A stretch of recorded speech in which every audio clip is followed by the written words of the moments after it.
Well, good evening. Welcome to the City Council meeting on Tuesday, August 16th. Oops. City Attorney, would you like to report out on the closed session?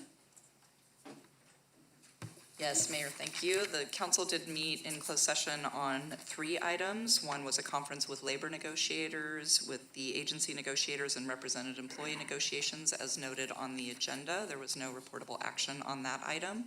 And then we had a related conference with real property negotiators and conference with legal counsel on a matter of anticipated litigation related to that same real property matter. And there was no reportable action on either of those matters. Got it. Thank you so much. And as always, of course, we are still in the midst of COVID, so we have all the doors open. And of course, if you'd like a mask, we have some outside, and feel free to wear one inside if you'd like. Councilmember Pease, would you like to lead the Pledge of Allegiance?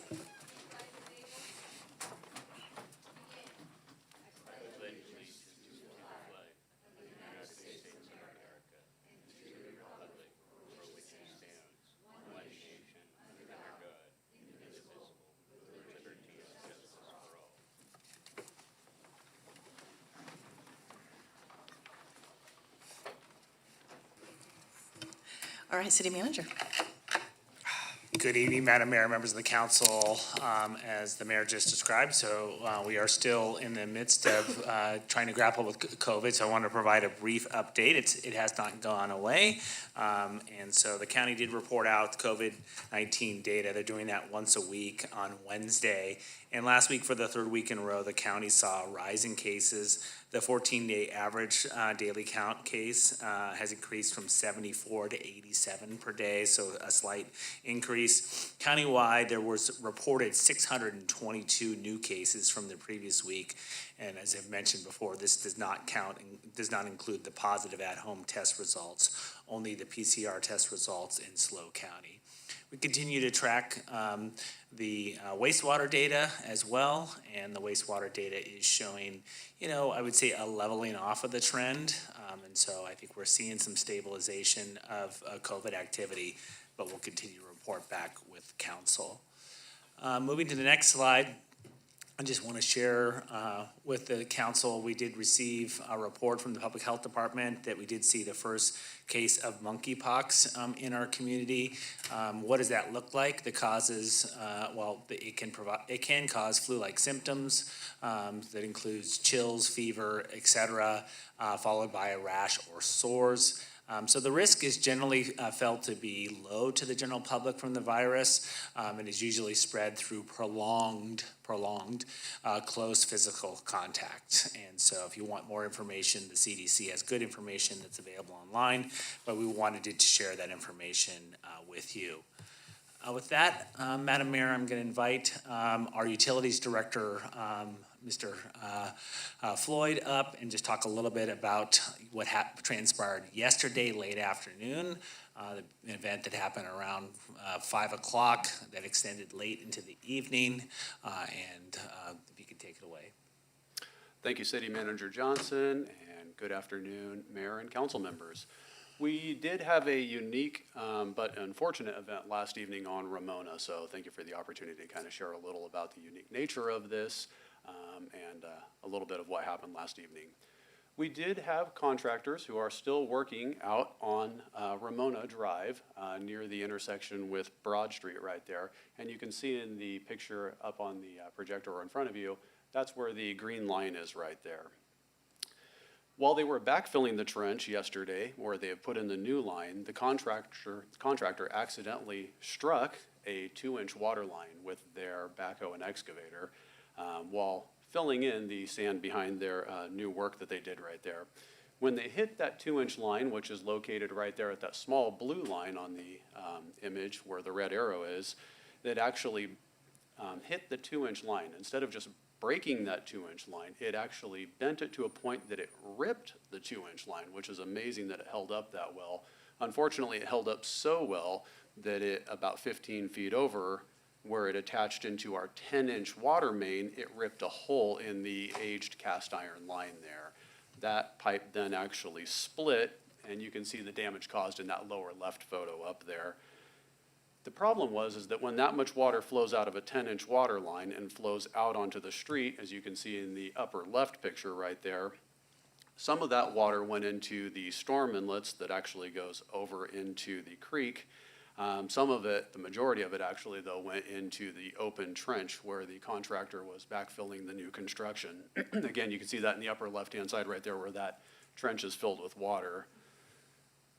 The trench right there had an open sewer line in it. So while much of the water flowed into the wastewater system and was carried to the wharf where it could properly be treated, unfortunately, a 10-inch water line flowing at full capacity cannot keep up, or is it going to overflow an 8-inch sewer line that it's flowing into right there.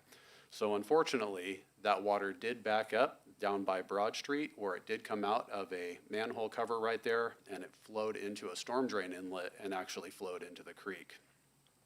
As is the rule on wastewater spills, when a drop of wastewater hits any water body, all the water discharged is considered wastewater at that point. So even though it was predominantly potable water, which does carry a chlorine residual, which make it cleaner, we do need to report this to County Health, Fish and Game, and Cal OES as a wastewater spill.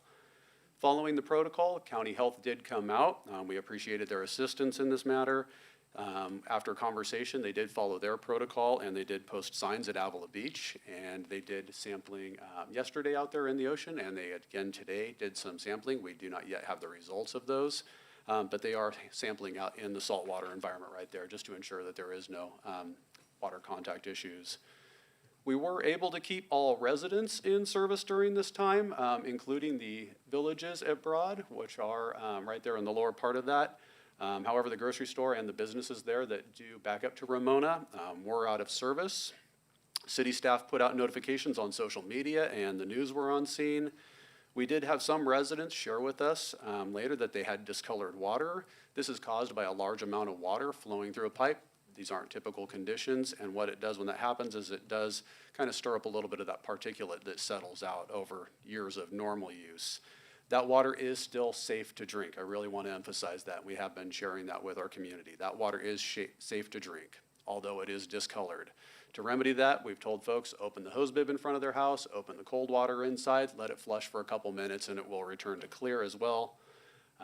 But we are continuing to do messaging on that through social media. Ultimately, we calculated we lost just over 500,000 gallons through the spill. A 10-inch line does carry a lot of water. That's about 1/10 of the water we would use in a typical day. The contractor did the majority of the work last evening to repair the mishap, along with city crews and the city manager. Thank you, Mr. Johnson, for being out there till midnight with us. And worked on fixing the line, and we did a little past midnight restore water service to all the other buildings there. We will be working with the contractor to recover the costs of the repair, as it was their fault that caused this.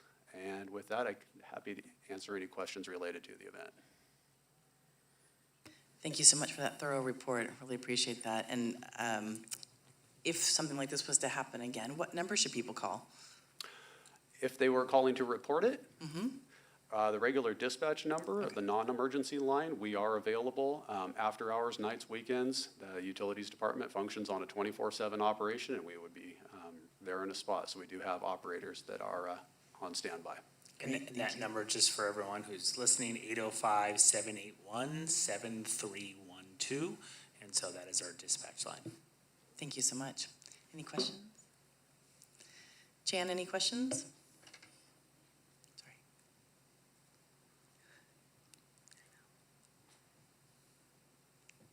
I think you're good. Thank you. Thank you. I just do want to thank Mr. Floyd and the rest of the utilities team who were out there till about 1:30 in the morning. It was really eye-opening to see all the work and professionalism that went in. You know, this is an enforcement event. We replace miles and miles of pipe, and so fortunately this is not routine for us. And nevertheless, they were prepared. And so they took swift action and and it was very interesting to see them really sanitize the new pipe as it came in. It's a rather unique environment, and then having this unique environment that is mud and filth, and then have them bring in new pipe with fittings that is really sterile and cleaned out ahead of time was really fast. It was like watching surgery and out on the streets. So kudos to the whole team. Shifting gears, I want to just talk a little bit about the candidates for the 2022 election. So we did have a total of 8 candidates. Yesterday, the city did provide information to the public of those who had qualified for both the mayor and the 2 seats for council, those names that are listed. And the candidate statements are available at the city's website, and they're linked to the email that went out yesterday afternoon. Moving forward, I do want to spend some time here, Madam Mayor, and the rest of the council, and talk a little bit. We had the chance to meet with the governor's office last week, and a meeting was convened by Senator Laird's office to meet with stakeholders to talk about what many people have read about, which is the potential extension of Diablo Canyon Nuclear Power Plant. And so just what was shared with council last week was that a draft budget trailer bill was released last Friday for keeping Diablo Canyon open. The CEC, along with the governor's office and Cal ISO, who manages the grid, held a special meeting from 4 to 7 last Friday. It was largely informational, and there was a host of speakers. The first speaker was Senator Laird, who spoke and addressed a few issues. We do know that the legislative session is set to close on August 31st, so we expect this bill to move through fairly rapidly. We don't anticipate that a special session will be called. We have reactivated the Coalition of Cities, and we are briefing them to provide a unified voice for the cities. Had a chance to brief city managers last Friday morning and share with them what I believed would be the path ahead, and I think that's largely been affirmed from the preceding events that followed both at the hearing and our briefing from the governor's office. If we move to the next slide, I'll share with the council that back in 2016, the council did adopt some principles because we knew that this was a dynamic issue that would really require the city to be somewhat nimble given the complexity of Diablo Canyon Nuclear Power Plant. And so the 5 principles are laid out there.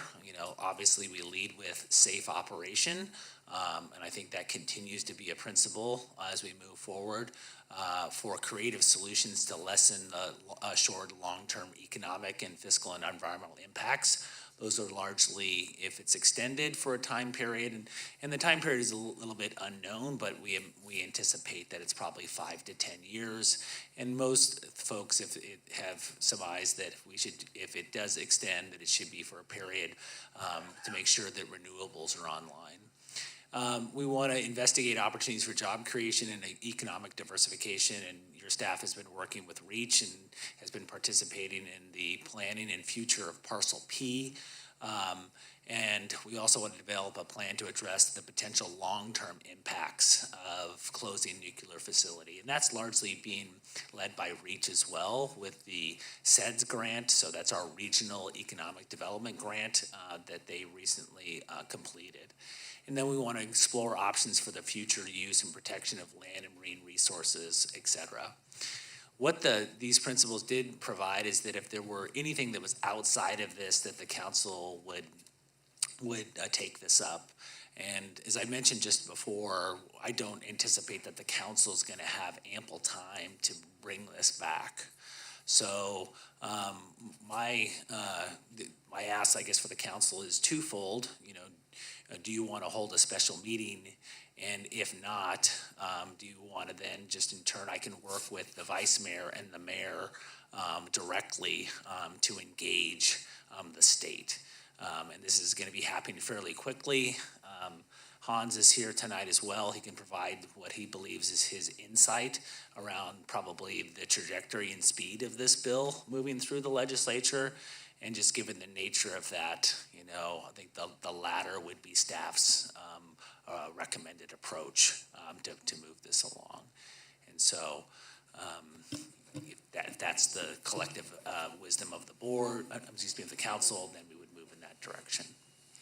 Thank you. Do you want us to chat about that now? Just briefly, I think the question is whether or not you want to agendize something. If not, then we'll work directly Great, with thank you. the mayor and the vice mayor. Okay.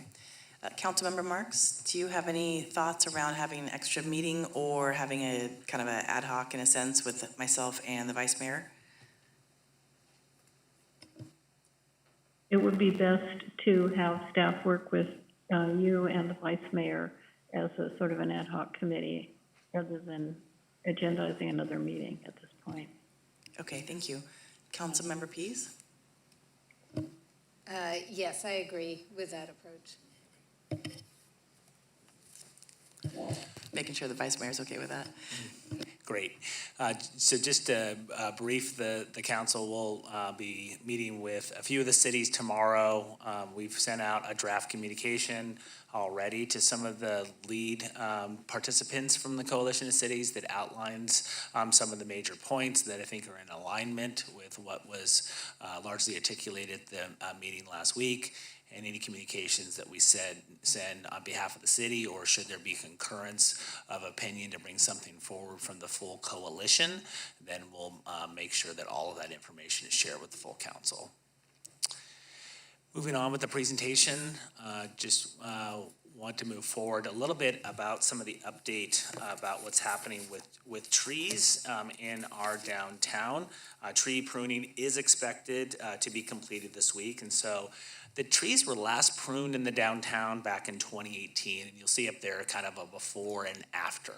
And the pruning cycle was necessary to maintain street and building clearances. There are trees on the street, and we want to make sure that those trees don't hit buildings, lean up against buildings, have unnecessary impacts. And so we hire professional arborists. We have an arborist on staff who does that work.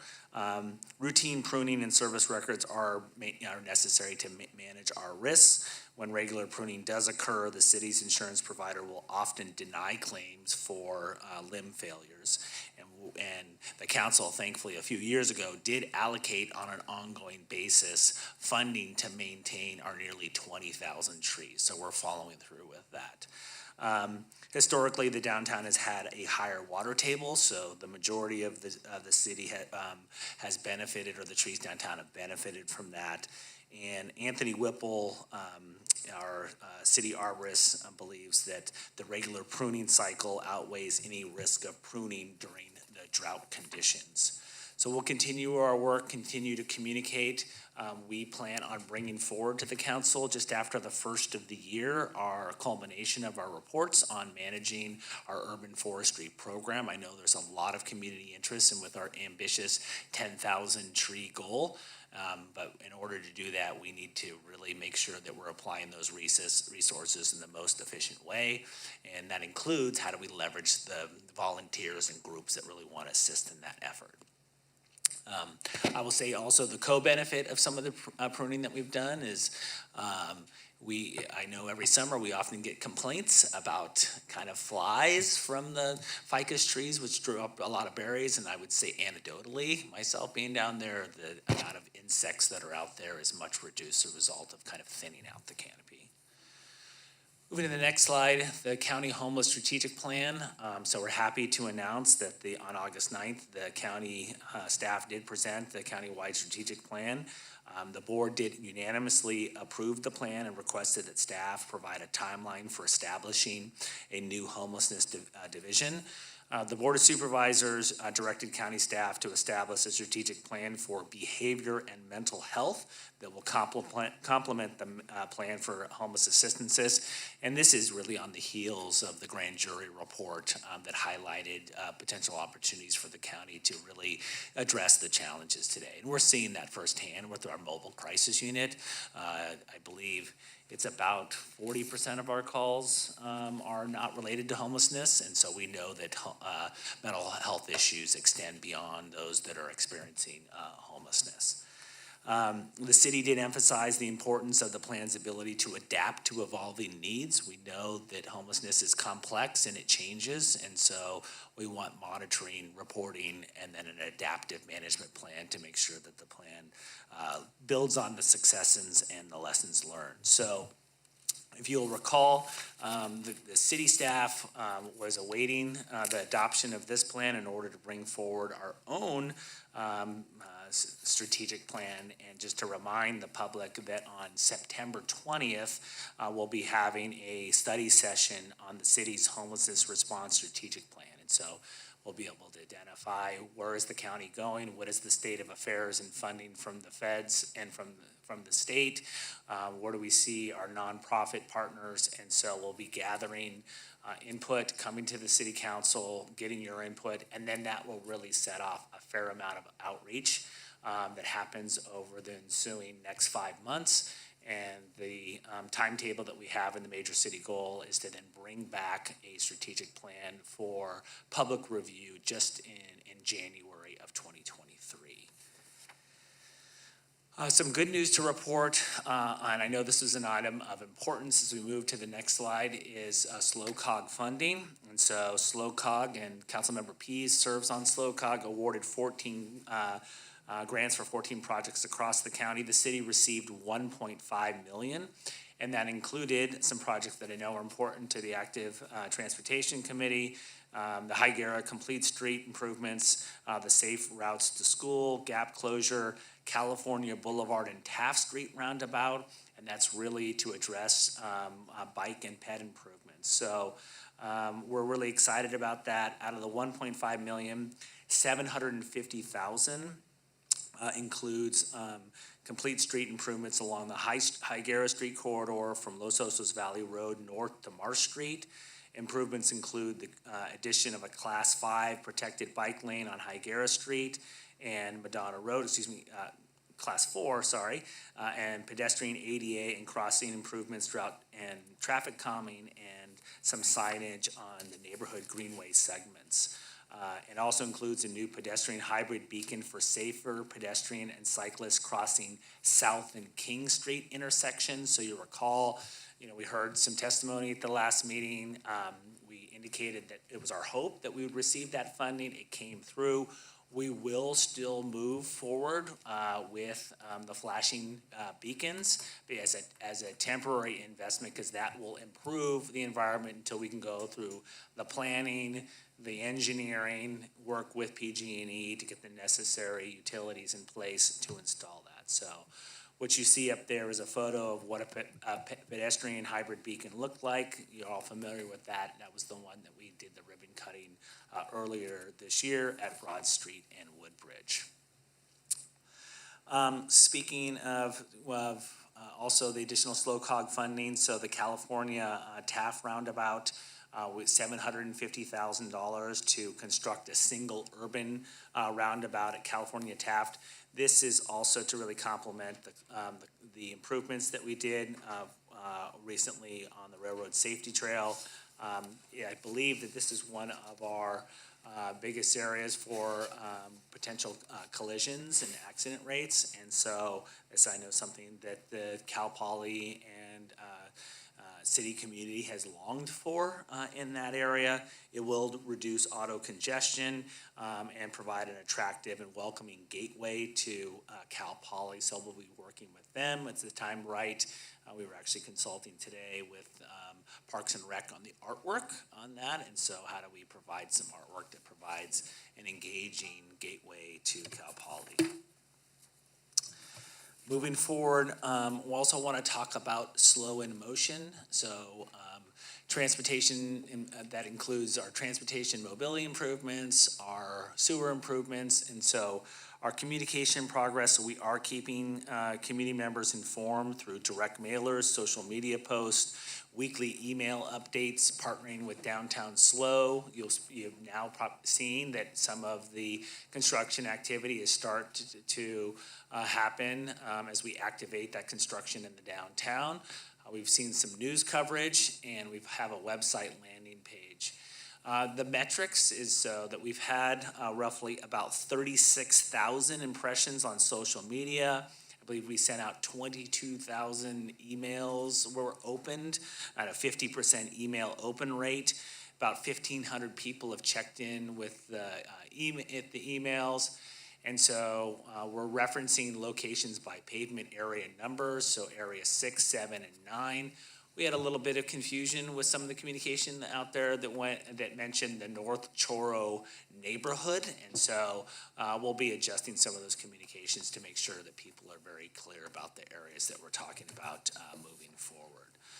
So excited about some of that work and happy to answer any questions and always looking forward to feedback. Thus far, I would say, we've gotten some limited amount of feedback about areas where we can improve. We're always trying to learn, and at the same time, we're also getting a lot of feedback that people are feeling informed. Other areas that we're having an impact on the community is Recreation is Rad, and this is a new initiative that the Parks and Recreation Department kicked off. It's a new series of programs to activate underserved parks near larger housing developments and schools. And so staff will be on hand to provide kind of game equipment, educate about programs, opportunities for scholarships. So one of the areas we want to focus on is where is there an information gap in terms of access to information where people can learn about, or the council has set aside funding for access to programs. Some of the other city departments have been involved. SLO PD, the fire department came out to the first event at Duval Ranch in conjunction with National Night Out on August 2nd, and they've engaged with families and youth at the park. And so in September, Recreation and Rad events will be held in Duval Park every Wednesday from 3:30 to 5. In October, the event will be hosted at Johnson Park on Tuesdays from 3:30 to 5. And for those that aren't familiar with the location of that park, it's between Southwood and Augusta Streets.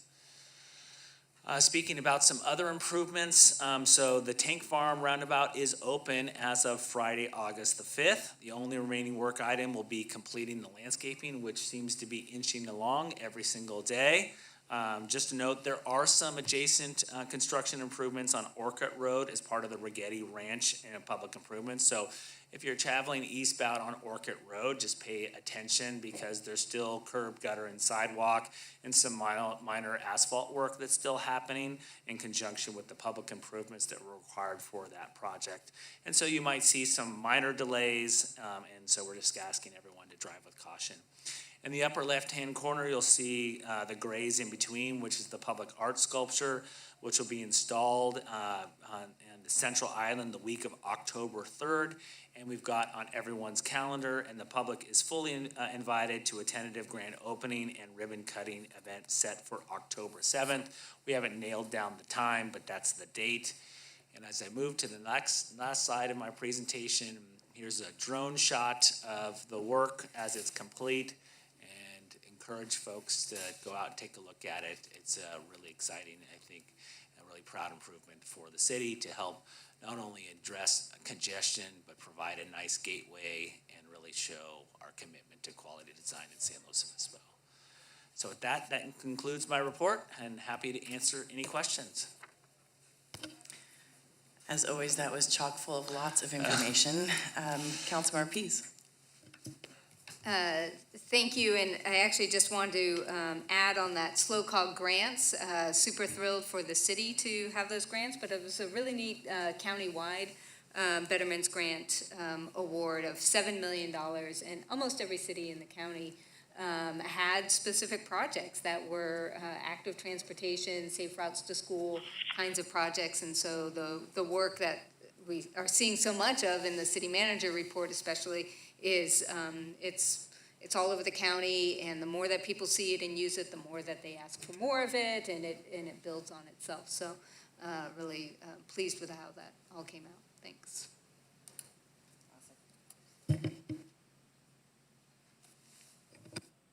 Awesome, thank you. Councilmember Shoresman. Yeah, ditto what Councilmember Pease said about all those grant awards. It was cool to see other cities have quite a few awarded projects too in the same sort of area. I do have one question. I don't know if there's anyone here that can answer it tonight. Maybe I saw Matt Horn out there. I know the transportation staff aren't here, but with that funding for the pedestrian beacon at South and King, just wondering for the parents and families in that area that were very interested in getting that moving forward, what the timeline might be on both the sort of temporary interim solution versus the bigger crossing solution.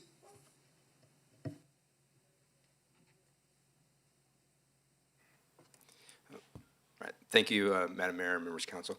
I believe when we spoke about the South King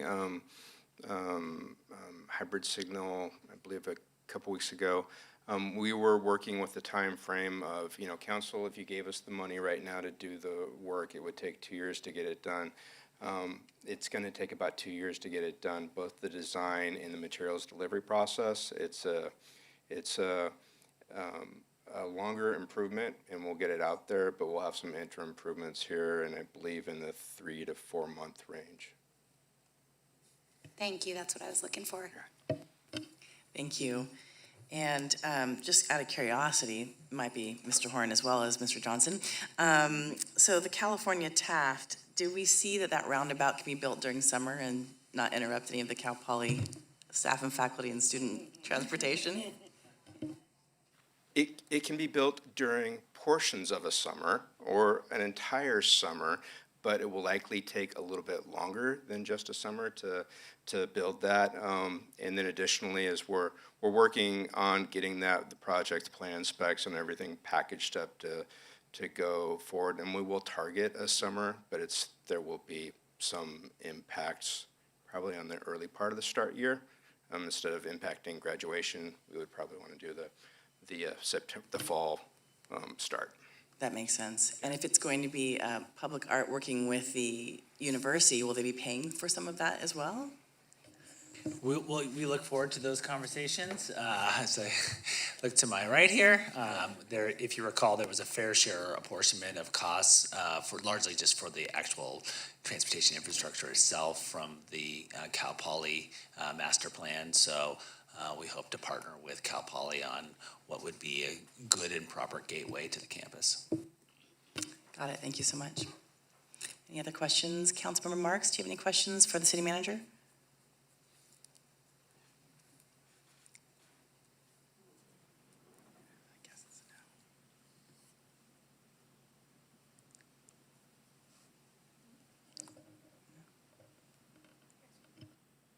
Councilmember Marks, do you have any questions for the city manager? No, I don't. Can you hear me? Now we can. Yeah, okay. Thank you. I have no questions. It was a good report. Great, thank you so much. Thank you very much. Okay, now is the time for public comment for items not on the agenda. So if you have any question or any comments for us, this is the time to get in your speaker card if you have not already. If you would still like to put in a comment, right outside are the little yellow slips. You can bring those in. For now, City Clerk. Good question. No, I didn't. Okay, now I do. Thanks. Okay, first we have Jeffrey Specht and then John Martinez. Sorry if it's spelled wrong.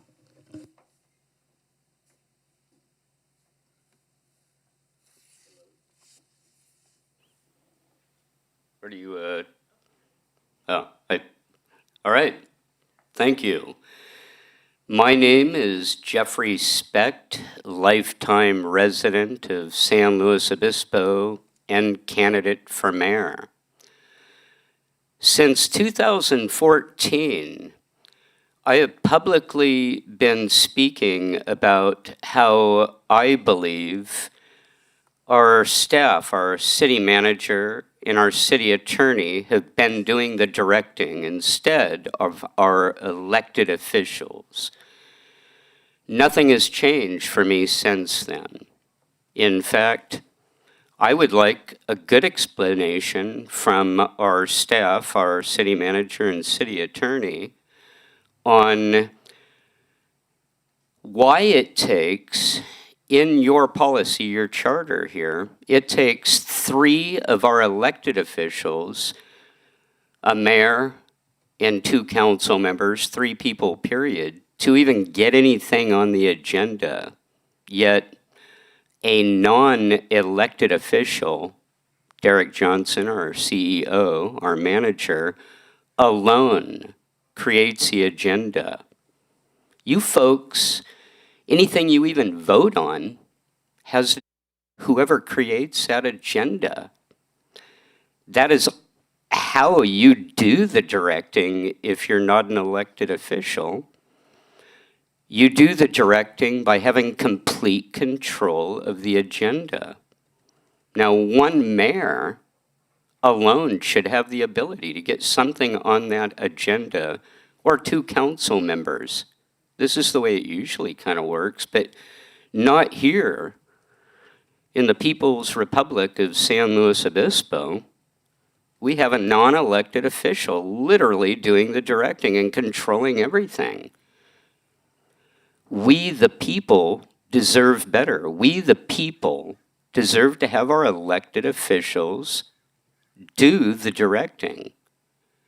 And I would like you, Derek Johnson, and maybe Christine, maybe you with your legal ability can twist the law and help him out with this, how it is benefiting we, the people, to have it set up this way. Is this a democracy? Is this the way it should be? Or should you folks put it on the agenda right now, vote to put it on the agenda, 3 of you, and change that so it coincides with the Constitution and the will of the people? Thank you. Thank you. Next, we have John Martinez.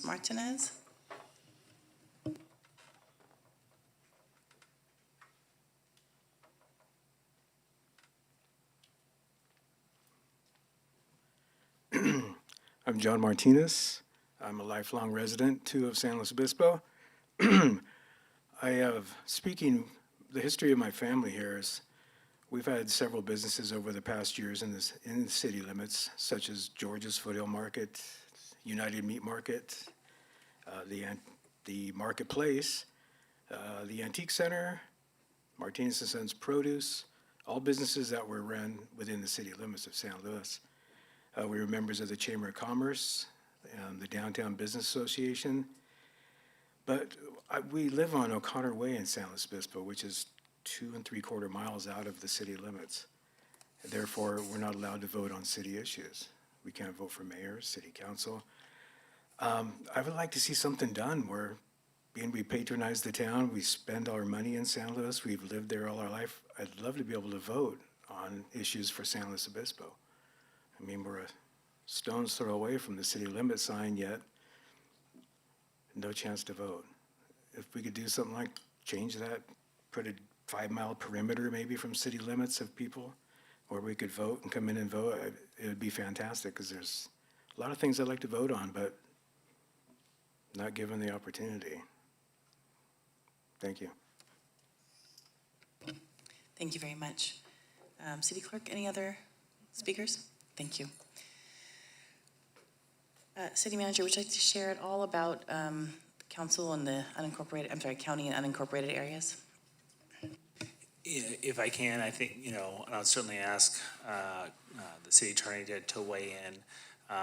We have, by charter, essentially a set of boundaries for the city, and that establishes the eligible voters for our city. And we have different levels of representation throughout our region and our county. And the County Board of Supervisors represents everyone. They represent both the unincorporated and the incorporated residents, and that is really our regional form of governance. There are lots of opportunities, even if you are not a voter. You can come to meetings like this and participate. We have lots of advisory bodies in which you can continue to make your voice. Of course, the council receives letters and emails and other input. We have a variety of stakeholders throughout our region, and people live or don't live here, and ultimately have a way to converse with the city council. Thank you. And I know we have, in November, a conversation around our budget and our forecasts and our priorities and what we'll be doing for major city goals for the 23-25 year. And that's something that's open for everybody and anyone to put in input. So just want to encourage that now versus then. And then did you want to share anything about our charter and voting? or I mean agendizing? Sure. And Madam Mayor, members of the council has adopted council policies and procedures to establish the agenda. And so the council has adopted, staff doesn't make the decision what goes on the agenda, the council does. And how does the council do that? You establish a work program, you establish priorities, you have policies, you have a budget. And then once you establish all of those items, that really sets forth the items that come on an annual basis. They're not at staff's decision, it's the council that is informed by the community. It really starts with the community.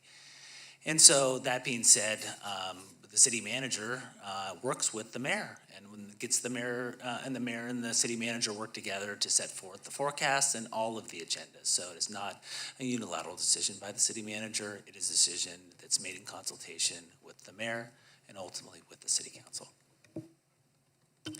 Thank you. And also I know that our council members, they also have agenda forecast meetings in rotation, so they get to have some input on the agenda forecast as well. So thank you very much for explaining just a little bit about how government works here in SLO.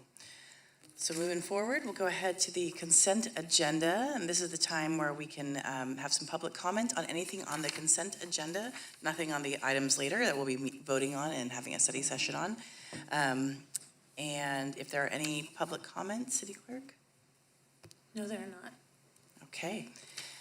Then before we move further, Councilmember Marks, I know you had a comment on the consent agenda. Yes, well, for one thing, I am going to have to recuse myself on item 6J because it's regarding San Luis Ranch, and that's where I live. So I'm going to not vote on that.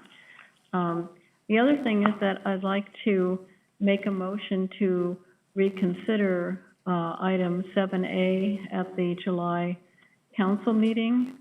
That was resolution number 11348.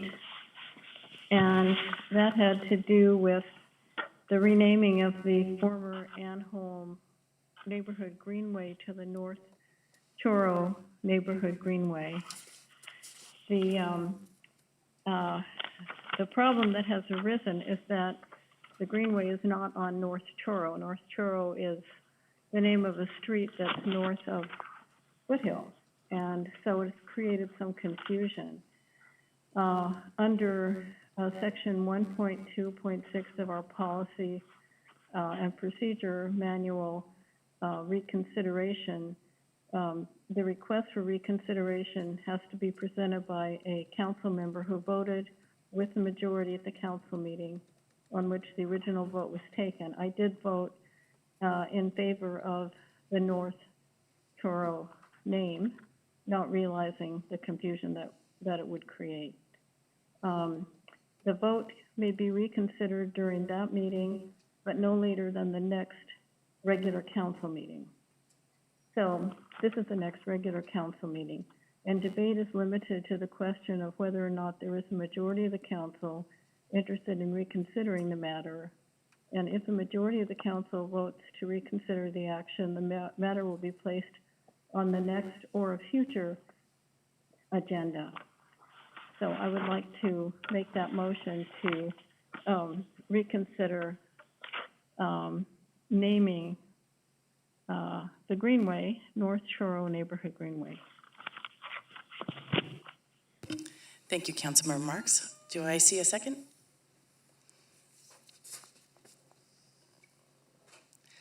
Okay, without a second, I think we have to move forward. Thank you, Councilmember Marks, for your suggestions, and I know we did get a few comments on the change of the name, so thank you for that. Vice Mayor? I was just going to go ahead and move consent. Yeah. Thank you, Councilmember Shoresman.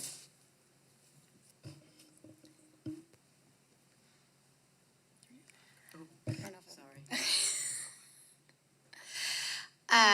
I was just going to make a comment, I guess, about considering or not considering. I'm not going to second the motion, but the questions that we got from the general public about confusion about the naming of the North Choro Neighborhood Greenway it was my understanding and some correspondence back and forth with those community members that the confusion arose around, I don't want to speak for them, but it was my understanding through the communications with them that the confusion arose around the fact that they interpreted that we were changing the actual name of streets and neighborhoods, and that we were not doing. We were creating a name for the Greenway only. That was the motion that I made, and that was the motion that was approved. We did not change any street names or any formal neighborhood names. It was just the naming of the Greenway. So I just wanted to add that. Thank you for that clarification. I'll also second the motion. Thank you. Okay, and I am just for my vote that on 6C, the inclusionary housing ordinance, my vote still stays no on that. City Clerk, can you call roll? Vice Mayor Christensen, Yes. Councilmember Shorsman, Yes. Councilmember Marks, Yes, except for 6J, which I recuse myself. Councilmember Pease, Yes. Mayor Stewart. Yes, motion passes 5-0. And I just want to mention, out of all of those consent items, so many awesome things. But in the fire department, the Ready, Set, Go, amazing work on that information. I can't wait for the community to see it because I think it's a lot of help around emergencies and what we can do to prepare ourselves. Next, we have the implementation of the governor's emergency drought mandates. So as everyone gets settled, if you have public comment on this, it's a great time to get in your yellow slip too. Are you ready? Well, good evening again, Mayor and council members. Aaron Floyd, Utilities Director, and I am joined this evening by our Water Deputy Director, Michael Borman. We're in front of council this evening to recommend some needed actions to comply with the governor's recent statewide executive order on drought response in the state. While we have this time, we'd also like to take the opportunity to update council and the community on how we're doing with our local water supplies here in the city of San Luis Obispo. With that, I will ask Michael to present the information, and we will be able to answer any questions following the presentation.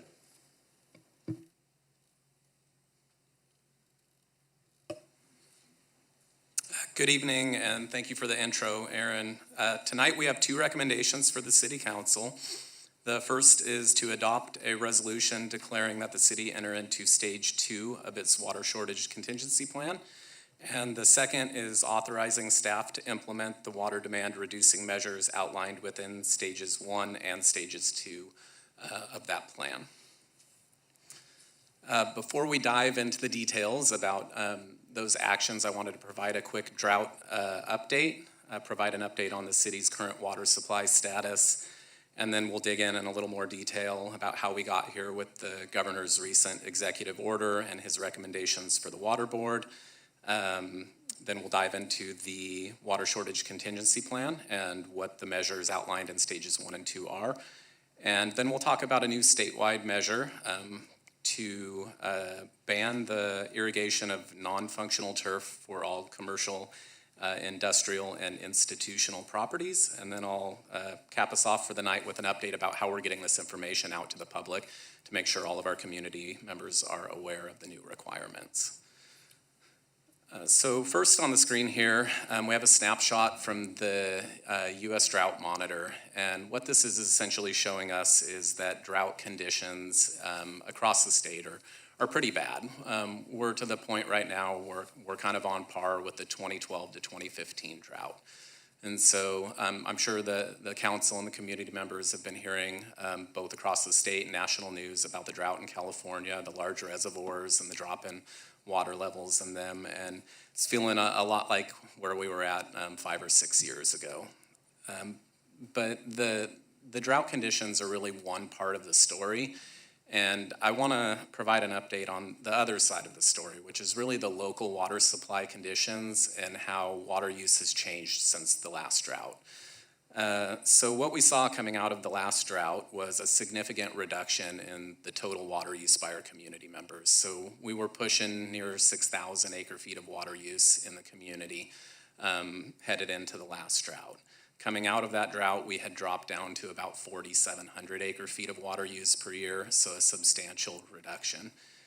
Today, depending on the year, we hover right around 5,000 acre-feet of water per year. So between a 500 to 1,000 acre-foot per year reduction since we entered the last drought.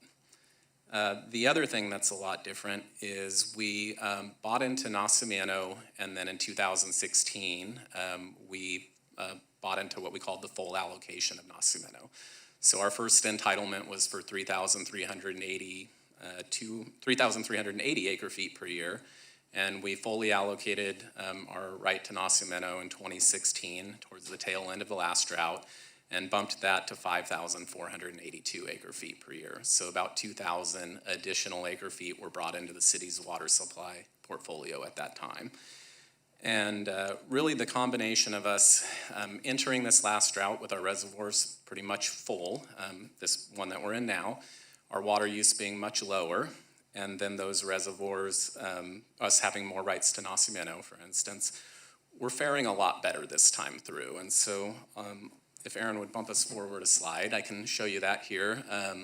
Santa Margarita Lake, which internally in the city we'll often refer to as Salinas Reservoir, is sitting about 57% right now.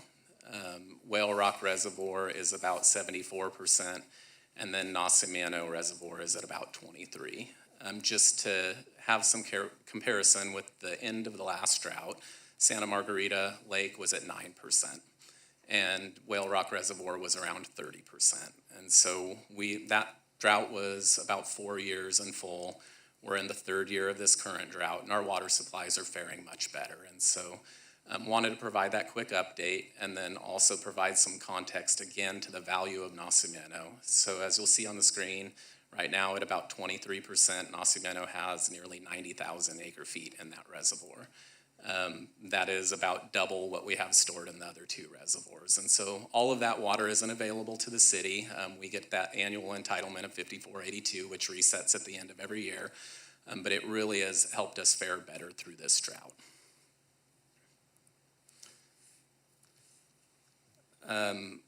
Unfortunately, the governor's recent executive order didn't take into account local supply conditions. It really just looked at that first slide that I showed that shows that we're in a period of drought.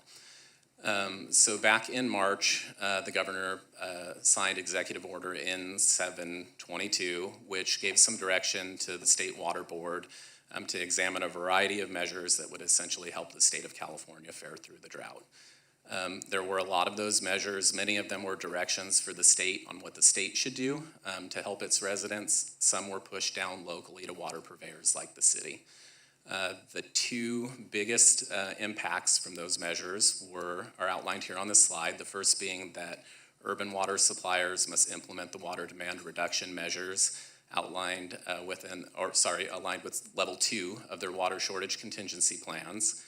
And then, as I mentioned earlier, a banning on the irrigation of non-functional turf for all commercial, industrial, and institutional sectors. I'll kick us off and talk a little bit about that water shortage contingency plan and the actions that are outlined in that and why we have it. So we renewed our water shortage contingency plan back in June of 2021. And at that point in time, we essentially established that we were going to enter the plan or start implementing the plan if we had less than 5 years of water available to the community. Today we have more than 5 years available, but we have the direction from the state to implement the warning stage. Because it's kind of a sequential plan where we're normally planning on implementing the watch stage, then the warning stage, we kind of need to implement measures outlined within both of these. And so what we generally see within the first two stages of the water shortage contingency plan is that it's a lot of community outreach, community education, planning for the future, bolstering our staffing resources so we can actually deliver on the programs that are taking place both in stage 2 and then 3, 4, and 5. So we have acceleration of some of our internal programs so we can provide them to a wider customer base. We hire on additional staffing so we can try to target some of our work efforts to those that maybe aren't as efficient as we would hope. And then we have a really cool program where we're going to be looking at implementing water rebates. So we had some public correspondence related to those programs and why they're not fully developed right now, and so I wanted to provide a quick update on that. The Alliance for Water Efficiency has provided a really neat tool for our conservation staff that allows us to examine the return on investment of conservation programs, and those include rebate programs. So we put a variety of potential rebate programs into this big spreadsheet, and we're in the process of finalizing that work effort, which should show us how that $30,000 that the council approved at the budget supplement could best be spent. The reason why we're not just rolling them out and doing what we did in the past was during the last drought, we asked the council for $100,000 for toilet rebates and washing machine rebates. And over a 3-year period, we spent about $20,000. So it wasn't a program that was highly utilized by the community, and so we're trying to design a plan that will be more utilized and available to more of our customers. In addition to these new measures, we have one new restriction that could impact some of our customers, which is a limitation on irrigation between the hours of 7 p.m. and 7 a.m. So this is designed to restrict irrigation to pretty much when it's dark out, because our wind is lowest then, our heat is lowest then, we're experiencing the least amount of evaporation. It used to be a big problem for us during the last drought that we would have people irrigating during the middle of the day. Not as big of an issue now coming out of the 2012 to 2015 drought. So we'll likely catch a few people that are lagging a bit behind on that, but not likely a major issue for us moving forward.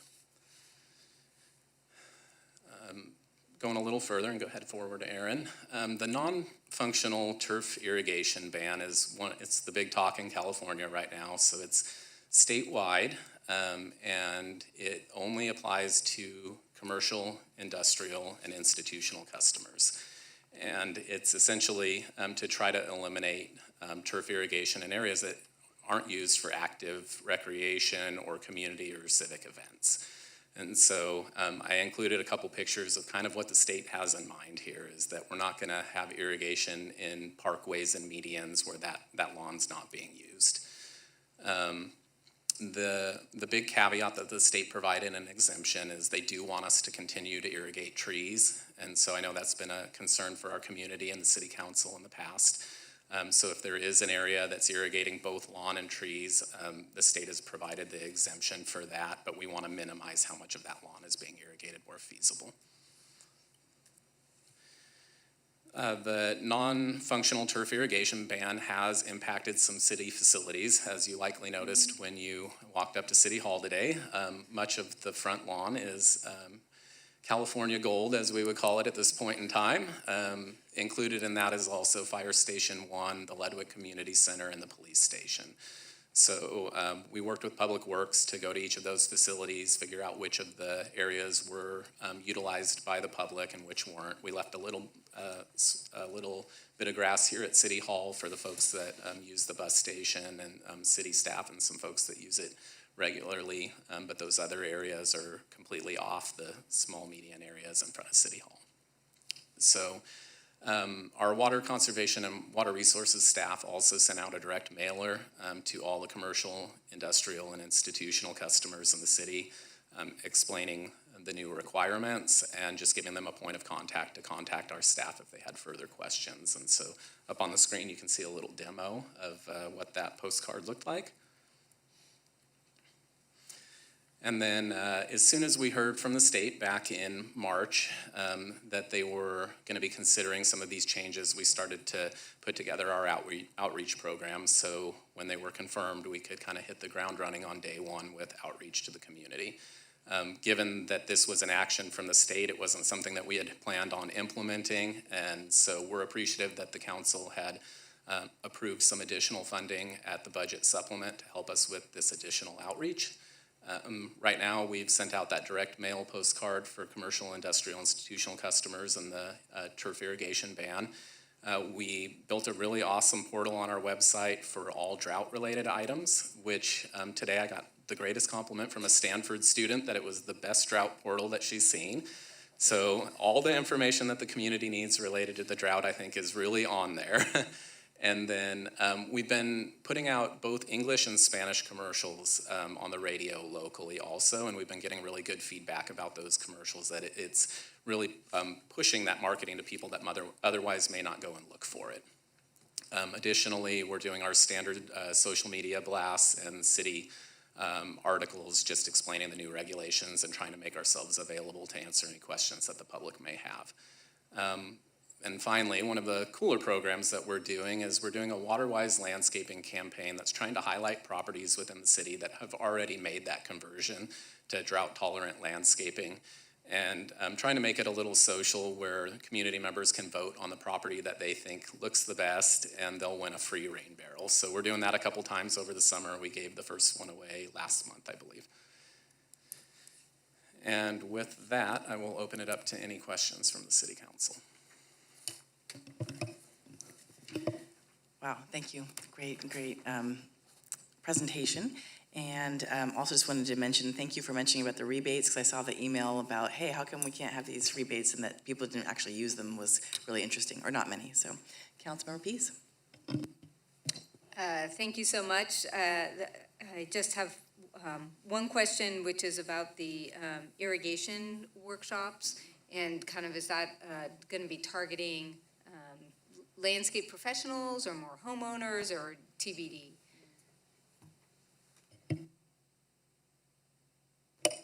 Having a heck of a time with the button over here, sorry.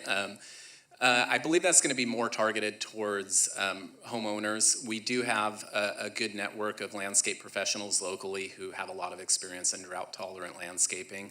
And so this may open it up to folks that don't have the funds to hire someone else to do that work, but can go to Home Depot, buy the materials they need, and put in the labor themselves to provide themselves with new drought-tolerant landscaping. So we'll try to focus on educating members of the public that are sometimes not able to pay for those services. Great, and it seems like a lot of times there's that in-between where you have landscape architect and they're very well educated, and then but the folks who are maybe doing a design, build, install might not necessarily have the training or the time to go and take the training. So it seems like that's I would support kind of a robust program in that realm, because it seems, just as I love the graph of our water use kind of before drought and how it came down and just like barely ever went up again. And so I feel like this is another one of those moments of having people really rethink the landscape, because that really is the significant water user in an urban environment at this point. So appreciate your work in that. Thank you. Thank you. And with the contest, is there a specific deadline? I forgot to ask. We're running it a few times over the summer. I don't have the specific timelines in front of me, but I think all the information is on that drought portal. So if you go to slowcity.org/drought, it should take you directly there. Okay. Perfect, thank you. Councilmember Shorsman? Yeah, not really a question, but more of a comment about your drought webpage. I have given it out personally many, many times before to constituents that have had questions about water use. So I would echo that it's a really good webpage. Yeah. Nice. I have a question. Go ahead, Councilmember. Thank you. Yeah, I'm curious if you're doing any outreach to the school districts and Cal Poly. I know Cal Poly is not actually in the city, but it does use Whale Rock water. And in the past drought time, sometimes the schools are on these kind of automatic watering schedules, and you know, so there's watering sometimes going on when it really shouldn't be, and like that. So are you also reaching out to the school district?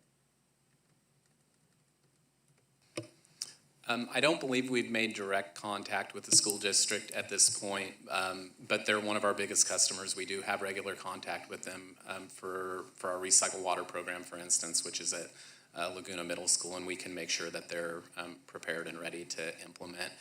I don't believe they're generally doing daytime irrigation because the students are going to be present moving forward, but I'll be sure to touch base with their staff. Thank you. Thank you.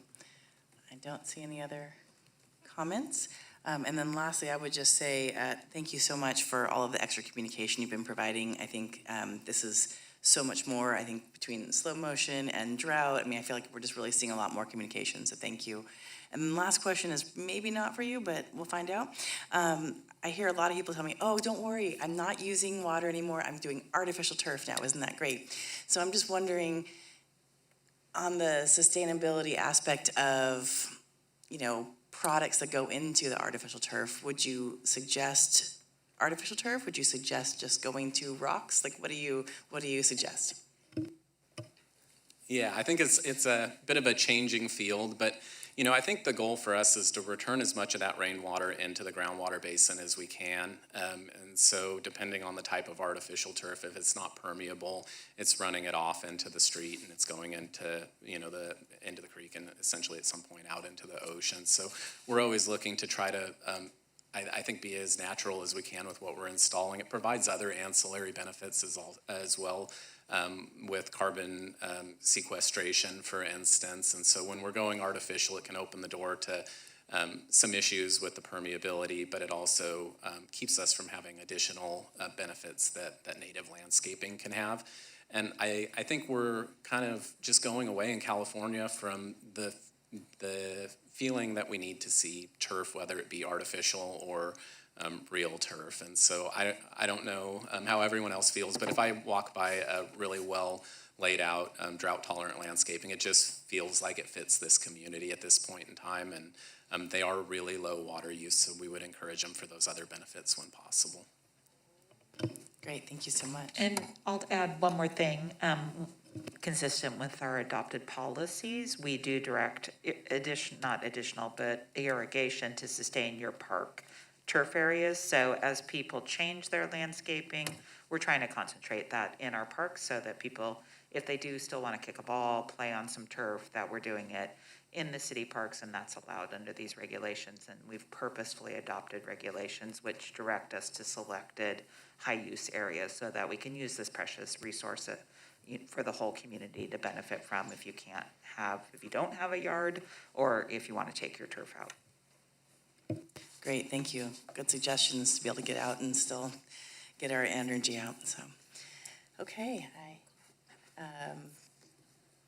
yes. If there are any public comment on this? No, there are not. Great, thank you very much. Okay, do I have a motion? Vice Mayor. I'll go ahead and move staff recommendation. It's pretty straightforward, and it is a little deja vu for some of us up here. And So, I'll thank second you. it. All right, and Councilmember Marks seconds it. Any other comments? All right, City Clerk? Vice Mayor Christensen? Yes. Councilmember Marks? Yes. Councilmember Pease? Yes. Councilmember Shorsman? Yes. Mayor Stewart? Yes, thank you, and the motion passes 5-0. Thank you for the great report.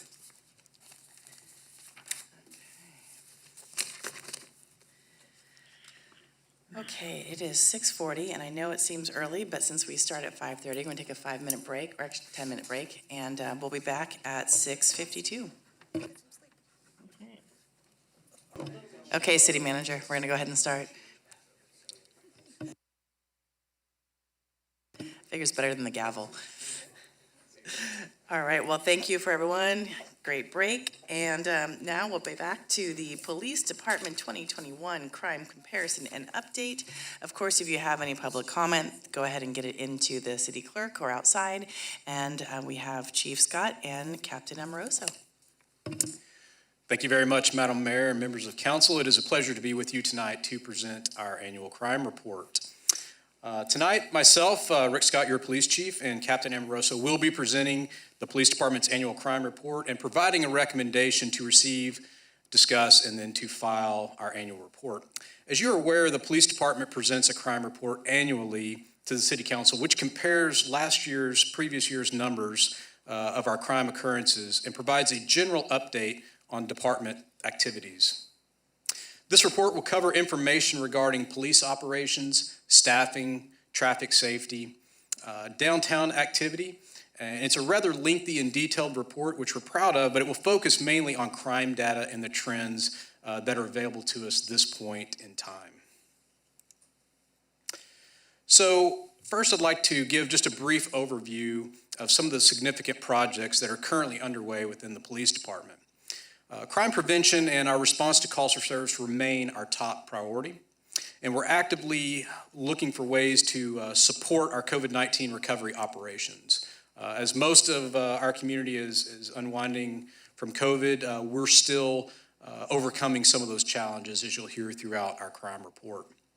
We continue working with our community partners to address the homeless issues that are impacting our community, and we're supporting major city goals in diversity, equity, and inclusion in our recruiting practices, as well as our engagement efforts out in the community. We're driving very hard right now to improve recruitment and retention for employees, and this is a national problem that we're seeing in our profession. And we're developing new community engagement framework for our police department to be more effective as we engage with our community. Currently, we're beginning work on our 5-year strategic plan, and we look forward to bringing back that information at a later time as we progress through the benchmarks of that planning process. Some accomplishments. This is a snapshot of some things we're proud of that are in our agenda right now in 2021 and 2022. In spite of the challenges we continue to face as we maintain a high quality of life here in our community, given the constraints by COVID-19, some of the jail booking policies and bail reform efforts, we're still doing good quality work here in our community. Our COVID-19 response and our EOC operations, as I mentioned, are now beginning to return to a more normalized condition. Our peer support and employee wellness programs significantly aid employees in the aftermath of critical incidents, as we unfortunately saw in 2021. And the successful development of our emergency staffing plan, which is providing us quality recruits and applicants to do this work for our department and our city. We also saw the expansion of our community action team with additional personnel, as well as field service technicians to focus on quality of life issues downtown. To set the stage a bit, I just want to talk a little bit about our community outreach efforts. The police department is incredibly fortunate to have a community here in San Luis Obispo that is engaged with the department for the partnerships that are needed to provide a safe and vibrant community. Throughout the department's primary goals, we're focused on providing a welcoming community for all the people that live here, all the people that visit San Luis Obispo, and we do this through crime reduction and overall harm reduction efforts. These are really focused on reducing victimization, reducing traffic collisions, increasing multimodal safety initiatives, and strengthening health and the well-being of our employees that do this difficult work. Our focus remains on community policing relationships, and we've already improved longstanding programs like our PACT, which is now called PAC, which is our Police Advisory Committee, made up of our citizens that help us work through decisions and policy efforts, as well as the Police Roundtable. And we're building new collaborations with our faith-based community, as well as CAPSLO, Transitions Mental Health, our county behavioral health, to address rising concerns around homelessness and the impacts that has on our community. To highlight some of the significant challenges we've experienced within our community as a whole, COVID-19 will be a central theme, unfortunately, of our presentation. It has dramatically changed how we are able to deliver police services to our community, at least through 2020 and 2021. The health orders and isolation significantly affected social patterns, which in turn had a marked result on how our community experiences crime and the different types of crime that's out there. In addition, the department had to prioritize employee health to ensure that we had adequate staff to respond, answer calls for service. The pandemic created challenges in neighborhoods as many families social distanced from people they normally would associate with. They had to stay home and adhere to health orders, which prohibited gatherings for most of this previous year. The second half of 2021 saw life return more to a normal condition as patterns of activity throughout the city began to flourish and return back to normal, which is a good sign. And this brought, unfortunately, new increases to what we call crimes of opportunity that may not have been available previously before COVID. As we move into the data portion of the presentation, I want to talk briefly about police department resources. And while we've been successful at recruiting, we continue to see a steady rise in calls for service. And we have a very good graph that kind of shows historically where we've trended and how the calls for service continue to rise. Authorized staffing has remained static at 91.5 FTEs. And for many years, this represents 60 sworn members of our department. However, available staffing has notably been diminished, and that's more indicative of people that are on the street actually doing the work.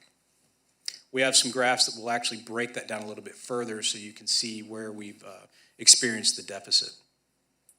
We've seen consistent staffing deficits of 20 to 30% throughout this last year alone. And while we've managed during COVID, we're really feeling the effects as our community, as I mentioned, is returning back to normal, but our resources notably have not. So our crime report at a glance, and I just want to briefly give you some of the crime data that you're going to see as we expound on through the presentation. At the conclusion of 2021, we experienced a 10% increase in violent crime and a 14% increase in property crime. This totals 13% overall increase of our Part 1 crimes compared to 2020. However, Part 1 crimes increased half as much, or 7% overall in 2021 when you compare those numbers to 2019. And the reason that's important is because 2019 was essentially the last non-COVID year. And that's really the baseline that we're trying to make comparisons to. While most metrics are unfortunately up, we did experience a 32% decrease in the number of sexual assaults in our community over 2020, as well as a 27% decrease in commercial burglaries. Interpreting some of this data, I want to, as I conclude this part of my presentation, talk about, what is the data telling us? What do all these graphs, actually mean for us? Like most cities in California, San Luis Obispo has seen a rise in crime in most categories in 2021, due in part to steep reductions that we saw in crime as compared to 2020. This, appears to be attributed to a lot of the functions around the pandemic.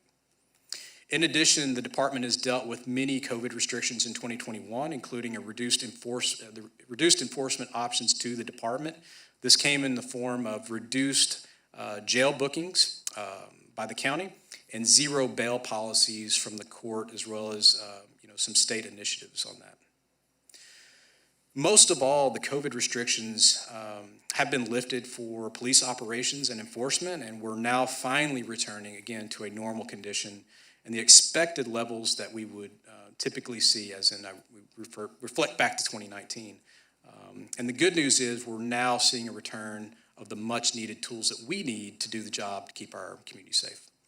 With that, we're going to go ahead and get into the data portion. I'll turn it over to Captain Brian Amoroso.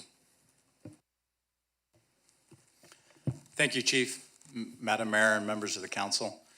I get the privilege to be, kind of have more of the egghead portion of this presentation. There's going to be a lot of numbers and graphs and charts coming up, but I'll do my best to try to make them relevant and point your eyes to really the most important parts of the slides. So we're going to start out here. We're going to take a closer look at violent crime in California in 2020. Violent crime, when you look at Part 1 crime, it's really made up of murder, rape, aggravated assault, and robbery. The reason these numbers are 2020 is statewide data is always 1 year behind. So unfortunately, we do not have the numbers statewide for 2021, but we do have the numbers in San Luis Obispo. So looking in 2020, you can see per 1,000 people, 4.37 is the statewide average. We were at 4.27 in San Luis Obispo. And then you can see that we had a rise to 4.68 in 2021. We're anticipating to see the statewide number rise as well, and we'll be able to report on that next year when those numbers are available. But as Chief mentioned, 10% increase in violent crime, driven mainly by rises in aggravated assault and robbery. Looking at a similar comparison for property crime, in 2020, again, property crime is residential, commercial, and vehicle burglary, theft, and vehicle theft. 14% increase overall. And when you look at the state numbers of 21.1 per 1,000 and San Luis Obispo at 33.7, obviously we're much higher. This is a normal trend that we always have in this city. A lot of that is attributed to a relatively high number of new residents every year that move in through the college. We are a very safe city, and we hear from a lot of our victims that they thought the city was safe, so they didn't think to lock their cars, homes, et cetera. So we try to run a vigorous media campaign, social media. We get into the colleges at the start of the year and try to really get that message out to try to build awareness to prevent some of these crimes, but they do still occur. You can see in 2021, we've increased to 38.4, and again, we're expecting to see the property crime numbers in California rise as well for 2021, but we do anticipate we will still be ahead of the state average in this category. This next graph here, this shows our overall calls for service for the year, which is reflected by the blue bars, and the orange line you see is the number of authorized sworn officers working in the city. So going back all the way to 2009 and 2010 was really our kind of lowest year in the past for calls for service. And you can see that in 2021, we had 37,000 plus calls for service, which is the highest number we've had on record. It's up 14% from last year and 37% from 2010. And again, just looking at that staffing number, we're relatively remain the same, around 60 sworn officers is what we're authorized. So our officers, bottom line, are handling a lot more calls for service each year than in the past. This pie chart here shows us our top 10 calls for service by type. The largest category really is 911 abandons, which would be somebody calling our 911 center and then either hanging up the phone or just not answering when dispatch is trying to talk to them.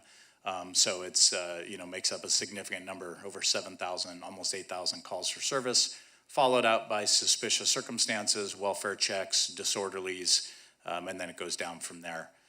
But a lot of these categories being the suspicious circumstances and welfare checks and disorderlies generally tend to be more common, kind of unknown crimes. Somebody can hear something and so they're concerned and they call 911 and aren't quite sure what happened. So can be a lot of different types of crime that relate into those categories. So now we're going to look at each category for our crime comparison. So these are the Part 1 crimes that we talked about earlier, and those are defined by the state and Department of Justice, and that's how all police departments report their data nationwide, and it provides a way to try to compare and get nationwide and statewide data. So as you can see, looking at the far right column, that's really our percent change from 2020 to 2021. And as you can see, looking at the categories, we did see a notable reduction in rape and burglary, but you are seeing increases in the rest of the categories there. And looking down into the summary, which is what was already reported, those add up in Part 1 violent crime of increase of 10% and property crime of 14% for an average of a 13% increase. This next slide here is the same comparison, but we're going to compare to 2019 to again just show what the last non-COVID year looked like. Again, we're still seeing some increases in the categories across the board, but overall the increase was lower. Total Part 1 crime increase was 7%. But there are still some notable exceptions, mainly motor vehicle theft that's up 135%, and I'm going to talk more about that in the next slide. If we remove motor vehicle theft from the 19 to 21 comparison, we actually ended the year about 2% overall change increase. So pretty similar to 2019. So speaking of motor vehicle theft specifically, this graph here shows since 2017, the blue bar is countywide motor vehicle thefts. The orange bar is the city of San Luis Obispo. And so you can see we've had some increases in motor vehicle theft since 2017. Back then, we represented 13% of the stolen vehicles in the county. And looking at 2021, we actually represent 28%. So although the overall stolen vehicles in the county have gone up, they've gone up significantly in the city of San Luis Obispo. We believe there's a few factors for that, several of which are related to COVID and the shortage of vehicles and vehicle parts and supplies. The price of used vehicles, if anyone has tried pricing one lately, are through the roof, as are the parts. Additionally, as Chief reported, our ability to book and incarcerate people that commit even low-level felonies like a motor vehicle theft has been severely diminished during the COVID timeframe. And a car thief is a learned skill. It's not something that typically somebody wakes up in the morning and decides, I'm going to figure out how to do this. It's generally something that requires knowledge and understanding and somewhere to bring that vehicle to, get money for it. So when those people are not incarcerated or kept in jail, they're back out on the street to reoffend. And so I believe that's what we're seeing. We work very closely with the California Highway Patrol and their auto theft task force, trying to minimize and look any way that we can to catch these criminals and try to reduce that number in the future.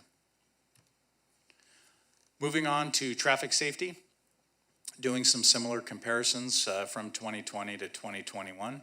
Again, you can see, you're going to see quite a few increases here. Again, reminding everyone in 2020, we had very few people driving around town, riding bicycles, walking. A lot of the businesses were closed, so we saw an extreme drop last year when we made this presentation in a lot of our traffic safety collisions and enforcement numbers.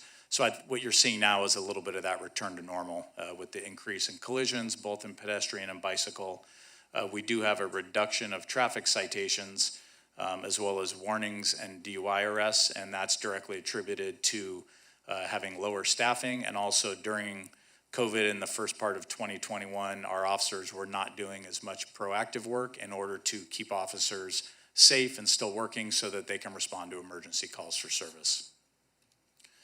Looking at the same comparisons from 2019, you see a little bit of a different story. We're still actually down quite a bit in collisions, which is great, from the last non-COVID year, down 32%. A lot of, about the same in pedestrian collisions, but lower in bicycle collisions.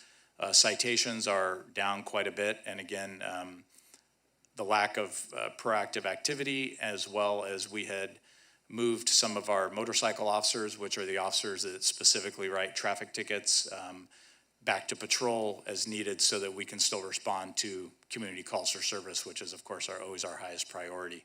And again, you can see the reductions in warnings and DUI arrests.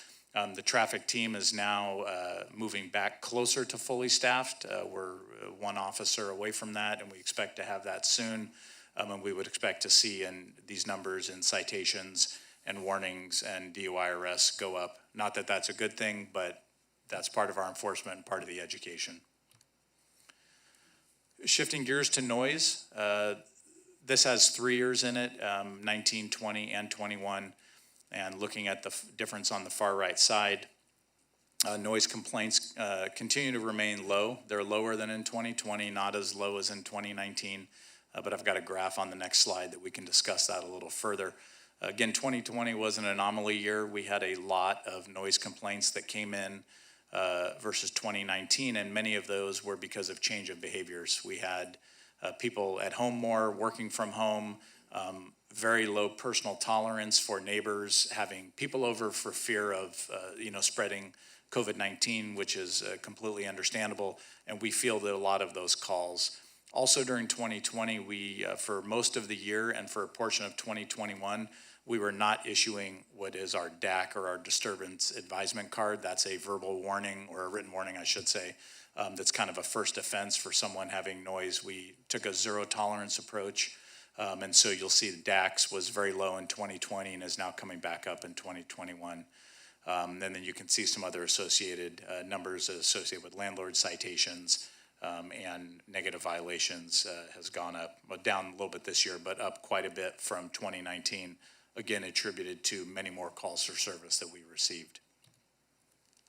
So here's the graph I spoke about a little bit, and this kind of shows our successes since 2010. And actually, if I had run this graph back another 10 years, it would show even more success because we've had an extreme reduction in noise complaints.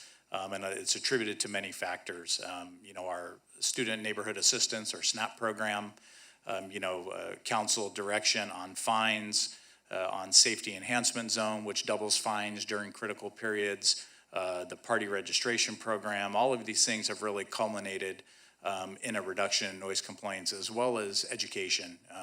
Our neighborhood outreach manager does a great job at really getting out to the social media, getting out to some of the orientations at the colleges ahead of time, and trying to spread that message of being a good neighbor and understanding really what they're risking and the cost of some of these noise complaints, et cetera, that they can be.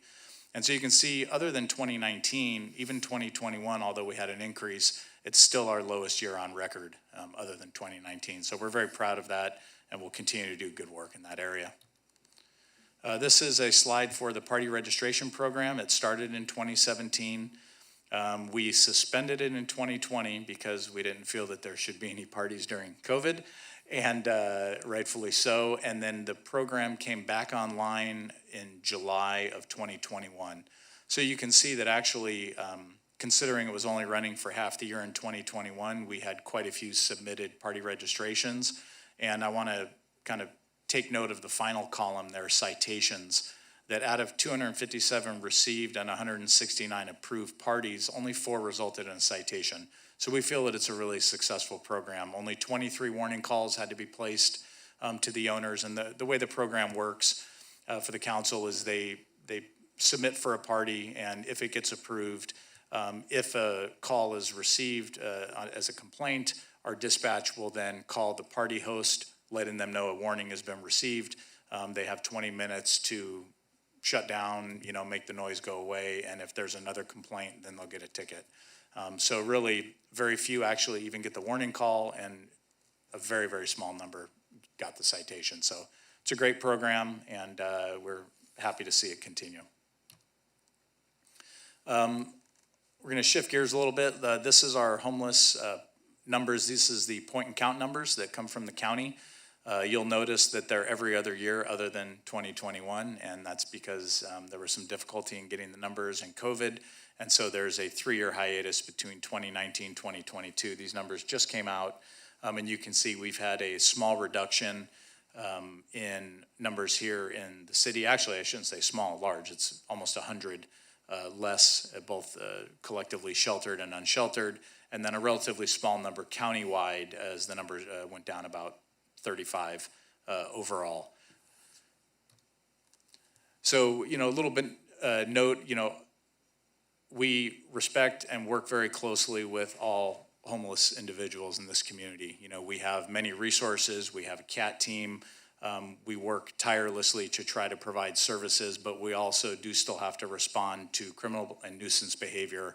And it's important to look at a reflection of what percentage of that is of our total calls for service and total workload, because we're asked frequently, what is the impact of homelessness on police services, or how much, time are we putting into this? So looking at our overall calls for service, that 37,000 number, that's the blue bar you see, and then the yellow bar is our homeless calls for service, and about 7,400 this year for a total of about 20% of our overall calls for service. Now looking at that same total calls for service number, we're frequently also asked, well, how many of these calls are attributed to downtown? There's a lot of activity downtown. Again, 2021 wasn't quite a full year. Some of the businesses downtown early 2021 were still not fully open for business or at full capacity or operating hours. And about 10% of our overall calls for service, about 3,700 were downtown calls for service. And you can see that that's down fairly significant. Back in 2012, we had about a 17% total that was downtown, and we're usually running around 15% as our downtown calls for service. So downtown is busy, it's a compact core, but it's also important to recognize we're extremely busy in the rest of the city, not just downtown. And the final slide here is looking at our overall calls for service related to homeless individuals.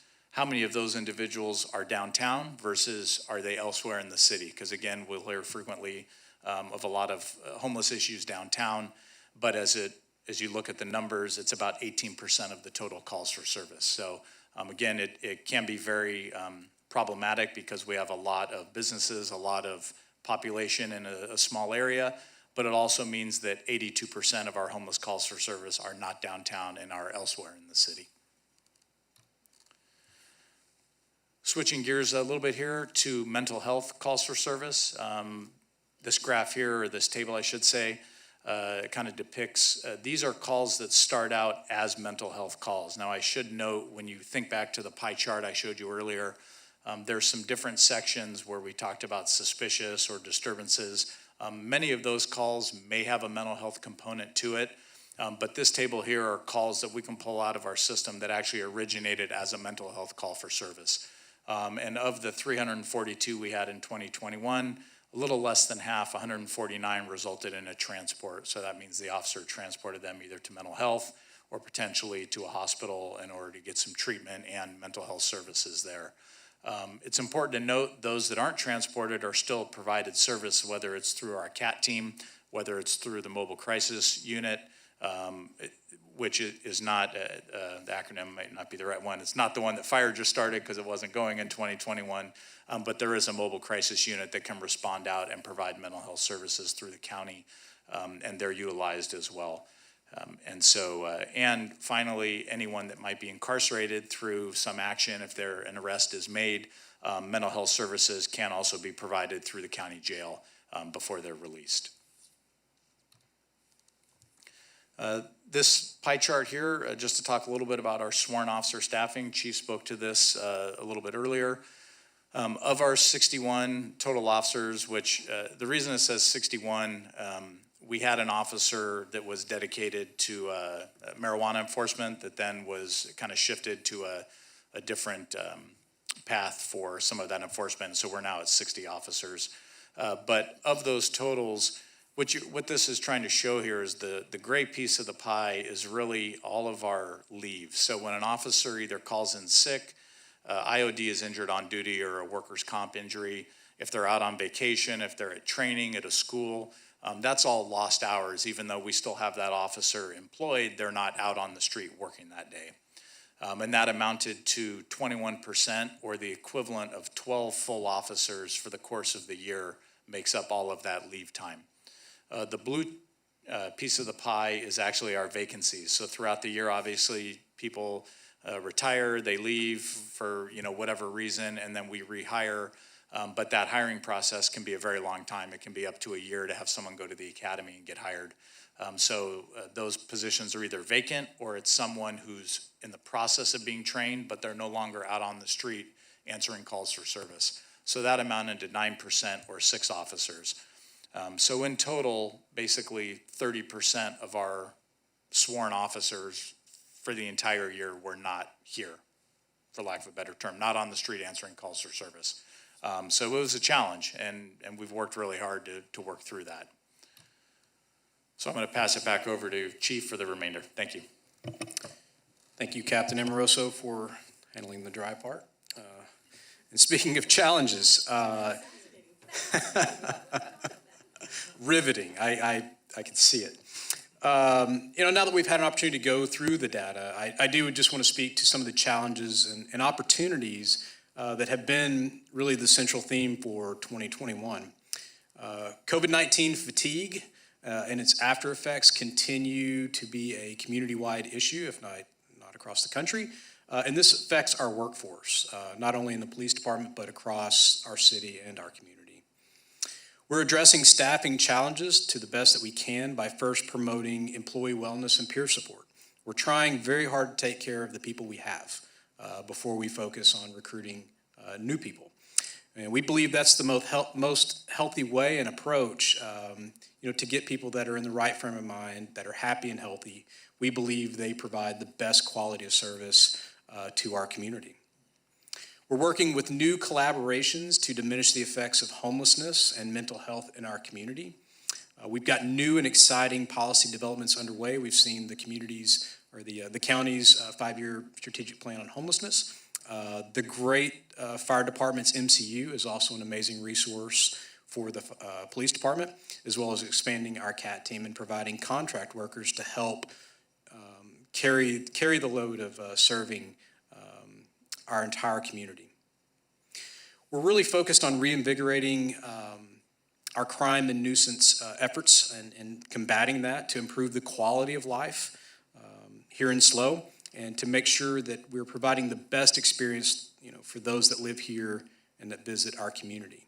And we think we provide and we are able to market a very unique experience in SLO, and that starts with public safety and being able to enjoy the fun activities that we provide in a safe way. We're embracing new technology for the future to better assist our state and national crime reporting. Soon we'll be able to provide racial profiling stop data to the council and our community. And we're implementing e-citation and electronic crash reporting to work smarter and not harder, while improving transparency to our community. Some notable legislation was passed this last legislative session, and this really promotes and influences police reform at the state level. This is a good thing for transparency. It's a good thing for our community. Most notable of some of this legislation is SB 2, police officer decertification. This was a topic that we talked about last year, and we support this legislation. Police officers that are found to have violated the law, violated their oath, do not need to be police officers in the state or in anywhere in our country. So we do support decertification and what that means for preserving our workforce. AB 89, which is police officer minimum qualifications, we did talk about this before, and this moved the minimum age to become a police officer to the age of 21. AB 26, new guidelines on reporting excessive force, now requiring officers to immediately make reports on any potential excessive force activity, and also provides clear standards for interceding when excessive force is present. AB 481, our military equipment use policy, this came before you earlier this year, to provide and disclose the material that we have, the equipment that we have, why we have it, and what we're doing with this equipment, also bolstering our transparency to the community. I would be remiss if I didn't take a portion of this presentation to talk about our employees and to recognize some of the challenges that have gone into providing services these past couple of years. While not all the information in our report was obviously positive, I do need to take an opportunity to share the tremendous staff of our women and men that do this incredible work out on our streets to provide the very best protection to our community under what has been unprecedented circumstances. Throughout the pandemic, our employees came to work every day to keep this city safe, risking personal danger to themselves, as well as bringing things home to their family that were quite frightening. We didn't get to work from home. We didn't get to work remotely. Our work was in the field every single day, making personal contact. The entire department has felt the staffing challenges that have been upon us, and we've worked extensive overtime, a lot of time when they didn't want to work overtime, to go out and make sure that we had enough people in the cars to answer the calls. What that equates to is more time away from their families. Employees have endured a stressful multi-year period, not just COVID-19, although that was a portion of it, but the ongoing protests that we had in our community, and tragically the death of a coworker this last year in Detective Luca Benedetti, who was killed in the line of duty, has still had a tremendous impact on our department. Our staff deeply cares about our community, and in spite of the challenges that you've heard here today and what the numbers show, we're always seeking to improve our profession and provide the best quality of service outward to the community. As we look ahead, addressing and reducing crime will obviously continue to be a major focus and priority for the police department in 2022-23. We're looking forward to data-smart tools to help decrease trends related to crimes of opportunity that myself and Brian spoke about. We're right-sizing our department, and we're looking at diversifying our patrol initiatives in both sworn and non-sworn staffing to increase quality of life, to combat quality of life issues and to promote a better quality of life. And lastly, we're continuing to explore enhanced policing strategies around community policing, neighborhood policing initiatives to better safeguard our community and focus at the neighborhood level, because that's where I think true safety and security starts, getting to know your neighbor and promoting neighborhood safety. With that, it's been an absolute pleasure to present to you tonight, and that concludes our presentation. And myself and Brian are here now to answer any questions that you may have. Thank you. Thank you so much for the stories and the data, because they are both part of how we understand what's going on. So thank you very much. And I just wanted to say thank you for bringing up also the fact that everyone was having to work in person. And as you know, many people got to stay home, you all didn't. And I very much understand that. Also, I'm hoping that we'll get to see the highway naming for Officer Benedetti. I know that's in process right now at the state level, and look forward to seeing that. Council Member Pease. Well, I've already called your name, so go ahead. Thank you. Thank you so much. Great information and explanation. I think I really appreciate kind of holding both of those.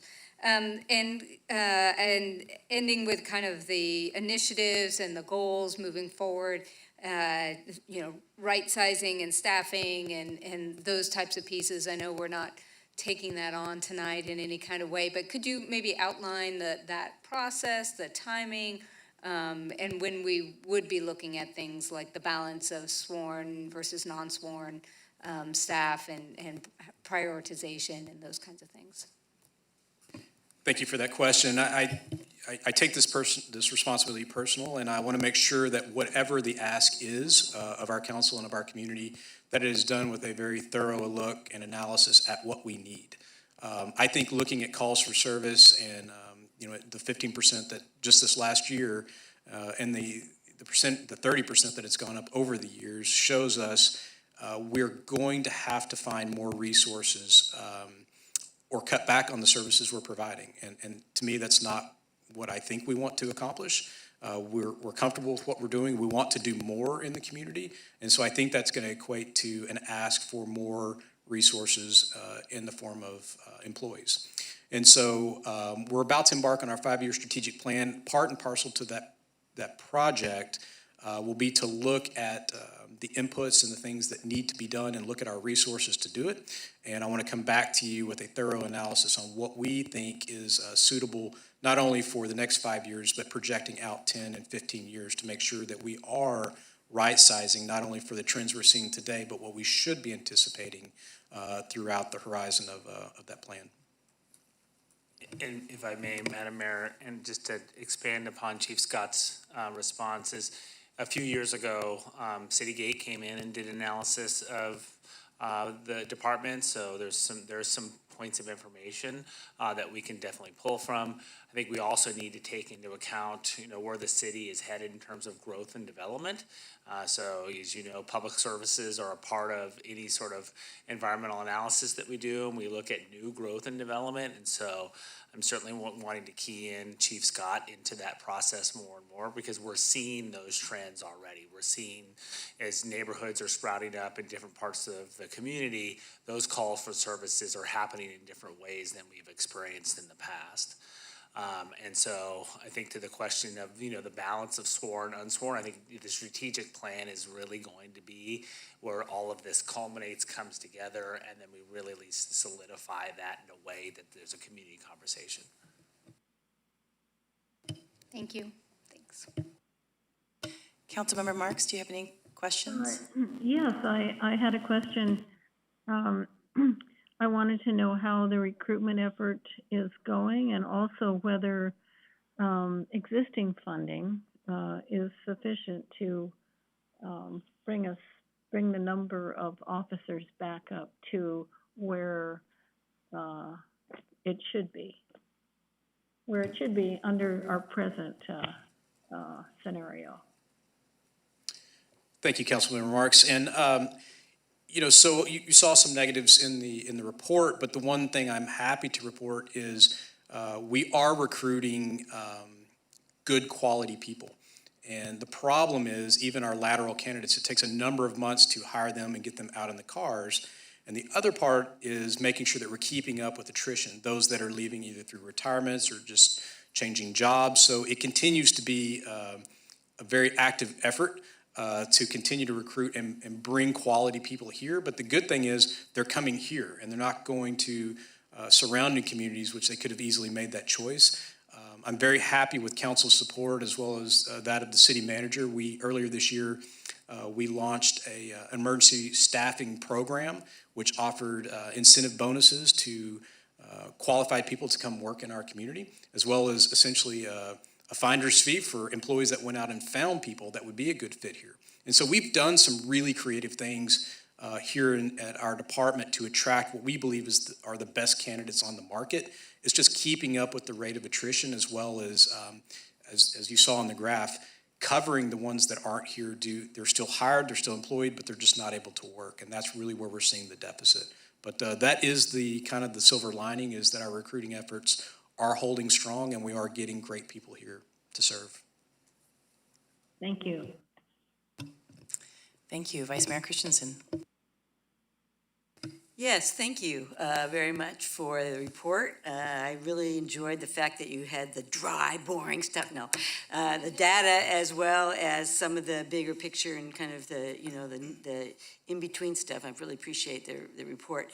I had a couple of different kinds of questions along that line, and one of them is kind of a basic thing in that and I think it was alluded to briefly in your oral report too, but I know one of the key tools that hasn't been here is jail time and bail and those kinds of things. And so did you say that now has gone back to the regular way? So now people who used to you put in jail, you can put them in jail if you need to again? Okay. Yes, that's an excellent question, Councilmember. Yes, as of probably a month or two ago, the jails have finally opened back up for business, so to speak. And we were able to see some successes in returning back to a more normal process of booking those that are arrested. And, they basically get held in most cases, and that prevents them from reoffending versus releasing them on citations and leaving them in the neighborhoods and, to the detriment of everybody. So that has gone back. Great. Was that the state or the courts or? There was a confluence of factors. Some of it was at the state level, some of it was at the county jail level, which resides with the sheriff. As they're trying to prevent an outbreak of COVID, you can certainly understand, not wanting to have everybody come in a closed facility with shared air. And then some of the zero bail is from the county judges who make that decision. Once it ended at the state level, it was up to each county to decide if they wanted to continue with that process or not. So it was, many different factors, but most of those have now subsided. So we should see, we're back to more of a traditional way of doing business at this point. Okay, great. And the second one is more, kind of goes back to the fact that you've only been here about a year and a half. Chief, you've done a great job, you and your department, during a very, very difficult time, as all of our staff and a lot of people in the community have too. It's kind of been a lot for everybody, including the council. And especially you came right after or right when the deaths of Luca Benedetti, Detective Benedetti, and Detective Orozco was injured. And I know I think your comment about making sure that your department is healthy and happy as you go forward is really key. I think it's, I know that, I work in a mental health organization. I'm a human being. That's just was a tremendously difficult time. And it has been, I know, I went to the memorial, the 1-year anniversary memorial. So I know that your priority has been and was, and appropriately so, to focus on your department and making sure that folks got through that and continued to recover from that. And that has been great. What I was asking about, though, is that I know that your next steps was going to be to reach out to the community. And you mentioned their police advisory committee and your, I know the roundtable because we heard from Mr. Del Martini, of course. But I know that there was a lot of stakeholders and maybe non-traditional folks that you were going to be reaching out to as you found time after dealing with kind of some of the emergencies you came into. Where are you in that process in terms of reaching out to kind of different groups, on-campus groups, off-campus groups, kind of that whole list of folks that we have as part of our DEI thing, but also just in general? Where are you with that? Yeah, thank you for the question. And yes, our focus obviously has been trying to take care of our staff. But, I think looking ahead and the work that I've been able to do so far really was not only kickstarting some of the programs that were in place, but to provide really a more pointed focus on what these groups are supposed to do and how they're supposed to function. I think with that, providing that purpose has really allowed us to reach further out into the community to hopefully attract more members to join some of the traditional efforts that we have in place. Beyond that, I'm really looking to our faith-based community as well as Cal Poly and to Cuesta to look for, in fact, I had a meeting just the other day with Gracie, our new president of SCLC, or the student body, and part of that conversation was how can we be on campus and how can we normalize police community relations with our younger demographic. And so having meetings like that and getting some insight on where I can be more intentional at going out and forging the relationships. Coffee with a cop is great, but I'm not expecting people to come and just be where we are and have a cup of coffee and sit down. That's not San Luis Obispo. We need more of an... beer, no.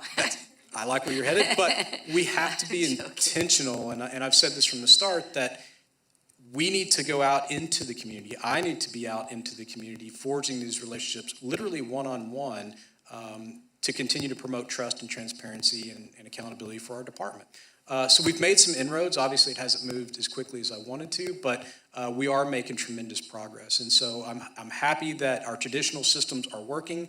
I still have big plans for creating kind of an overarching system that pulls PACT and the roundtable together in a unified way to exchange ideas and help guide us, but also engaging with our younger demographic, engaging with our business leaders, and engaging with our campus leaders and those that attend our institutions. But yeah, thank you very much for that. You're welcome.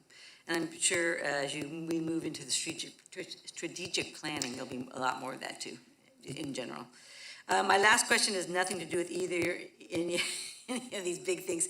It has to do with I am part of your demographic and those stats, and that I did, our complex had some 4 a.m. trespassers, and so I did call our police force, and they showed up right on time and were great. But I was wondering, how are you defining the downtown? Because I don't know if I was in the downtown statistics or in the non-downtown statistics. I'm not going to tell you where I live, because, but I'm going to just ask you, how is the downtown defined when you're defining those stats? So Brian, I'll let you talk about where the actual borders are and which demographic we pull in. It is done, our system actually have hard boundaries built into our CAD RMS system that will do that for us, but yeah. I know Brian knows those boundaries. Thanks, Chief. So back up. So the way we used to define downtown was literally using streets, and we had it pretty well defined in the core, and I think we really called it kind of down to Pacific and up to Mill and et cetera. And then we had to upgrade to our CAD RMS, which is our computer system that we use, and it went to a geolocation system. And so downtown is now defined, I believe, off the top of my head, is 1,000-foot radius from a specific point.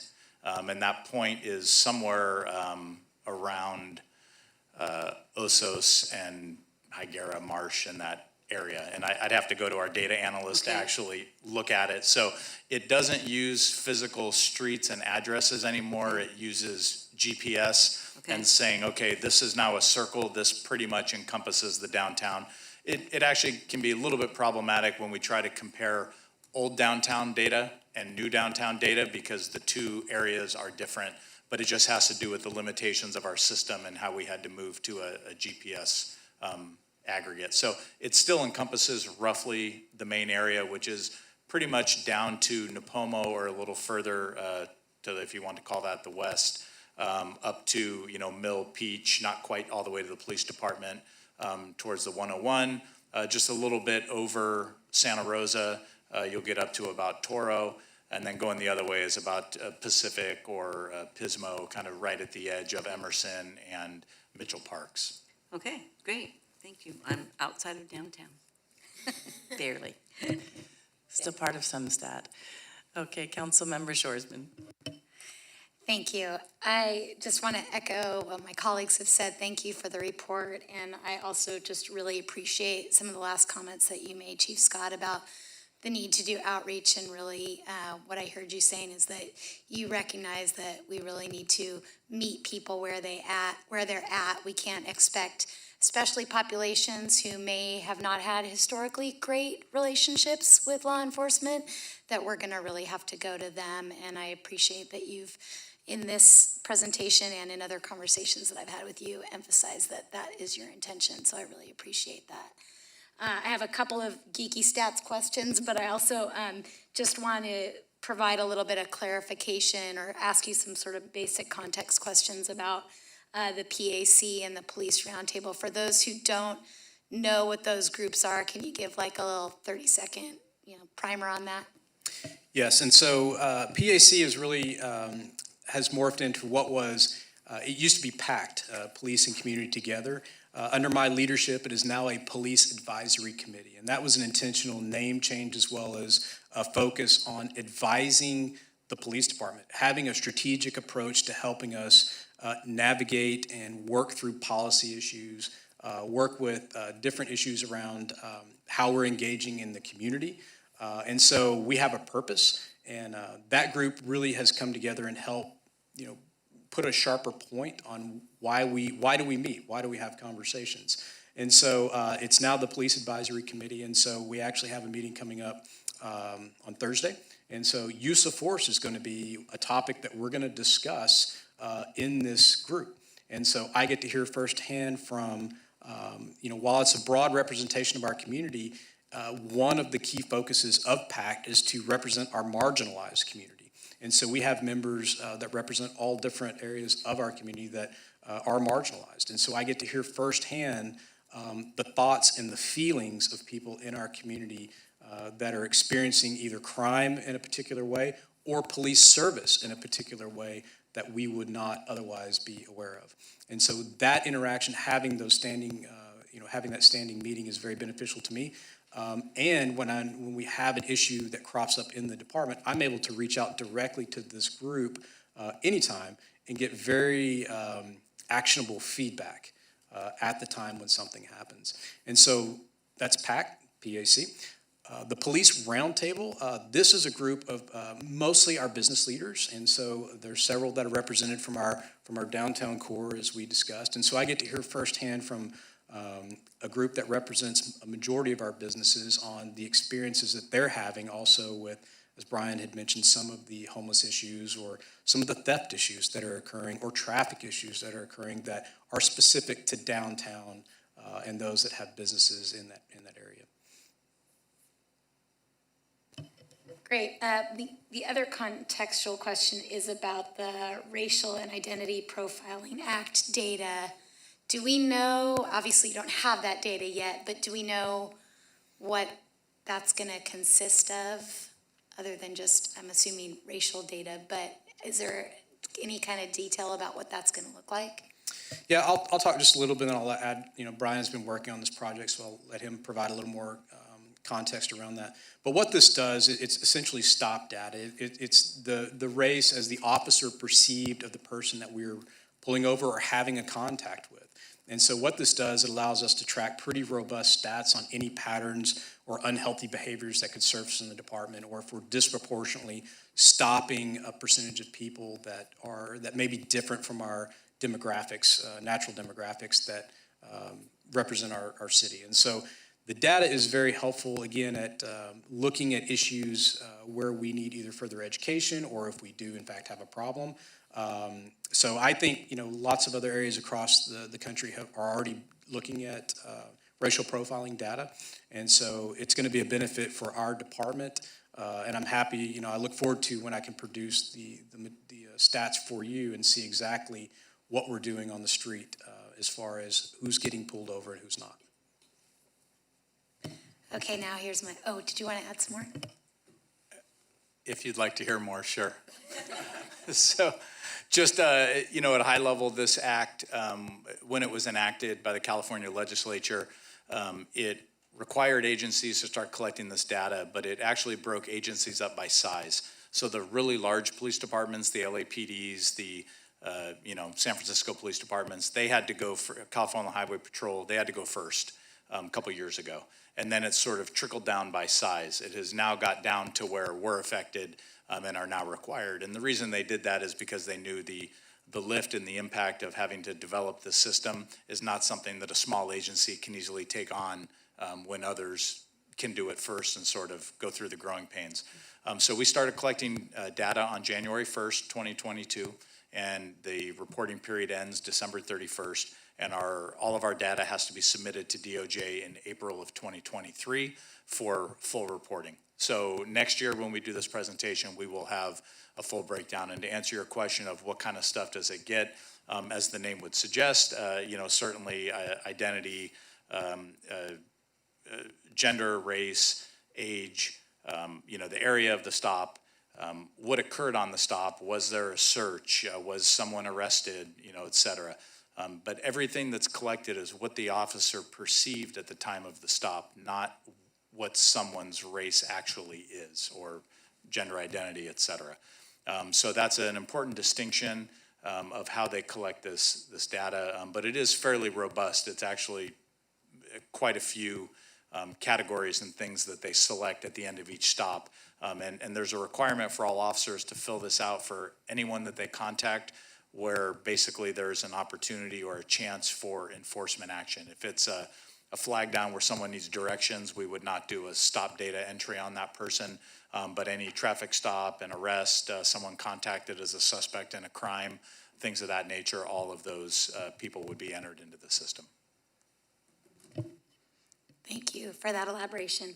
So my two data wonky questions are about you had a really interesting slide about the rates of crime in different years, a number of cases per 100,000 or per 1,000. And you had, I think, 2020 and 2021, and you compared to the state numbers. Because we've seen such an impact of the pandemic, I was just curious if you had those same numbers or the same crime rates for 2019 as well.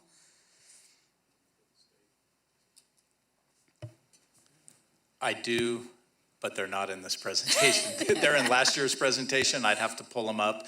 And if I remember off the top of my head, I believe the numbers were just a hair lower than what they were in 2020. It was a very minor change from 2019 to 2020. But I'd have to pull those up, but unfortunately, I didn't prepare those for fear of putting too many years in there, and then it becomes numerical overload. Totally. And then the question about, you gave some data about the party registration program, and it looks like that's had some great success, and I know I've experienced some of that success in my neighborhood, so I really appreciate it. I was just curious, because we have gotten a fair amount of email from constituents about party noise violations. And so wondering, that data looked like it was from registered parties and the number of citations that have occurred. I'm curious about the unregistered parties and the number of citations.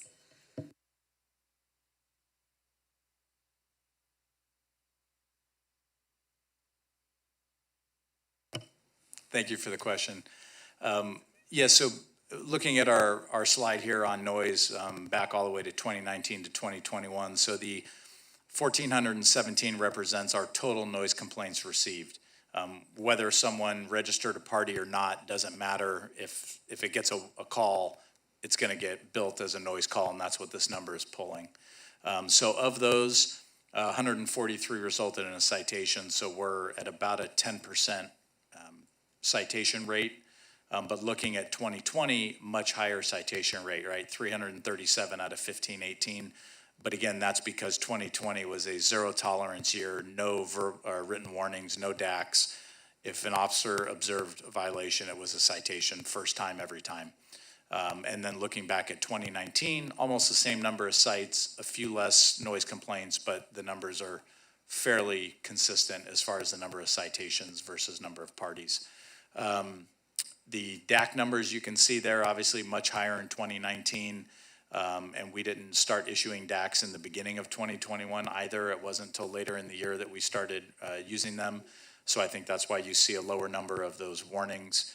UTL is unable to locate, so officers show up on a call for service, and it's quiet on arrival, or sometimes people call and say, hey, I hear a party on the next street over, but they're not quite sure of the address. Officers drive there, they get out, look around, and maybe it's quiet. They either quieted down or, sometimes it's just a short period of loud noise. And then negative violations you see are a pretty significant difference from 2019 at 559. We talked about why they were higher in 2020. And in 2021, still a pretty high number of negative violations. So you're seeing a significant increase there, but that being said, there's also, again, a portion of early 2021 where we still had a lot of significant COVID issues and fielded quite a few calls for service.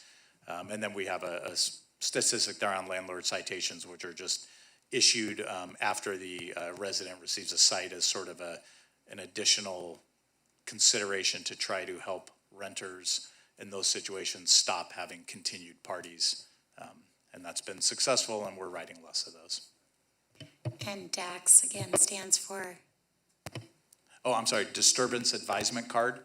Yeah, so that's our written warning first, and it's really no charge to it. It's just putting them on file. They get on what's called a premise list. And so the next time we come out, if there's a violation, there's no more warning. Thank you for humoring all my questions. Wait, there's more. Thank you so much. I really appreciate the question, Vice Mayor. I thought the zero bail was still happening, so that was interesting to learn. I really appreciated the social media of the pie chart. Here's lock your car in blue, and here's pink, lock your car still. So I look forward to seeing more of those to try to help people not have those kind of crimes happen when we don't need to. With the 91 full-time employees, 61 sworn officers, you were talking about overtime. I kind of missed that, I think, on the chart. Was that listed on the chart of how much overtime? Was that worth the amount of people? No, we didn't actually break those numbers down for the crime reporting. Just anecdotally, we are seeing overtime. Now that staffing is starting to return, it's an inverse relationship to our overtime. So our overtime is now coming back down, which is a good thing. However, even at the lower rates, we're still projected to go over budget because of the deficit with the people that are hired but not working. Got it, thank you. Well, yes, good for not as much overtime for staff, but at the same time, I know that that's time and a half, so it's expensive. Can you remind me, robbery versus burglary? I can't say that word. So a burglary is essentially if your car is broken into or your business, that's a burglary. When something is taken from a person or forcibly taken from a person, that's the definition of a robbery. So force used in theft. Great, thank you.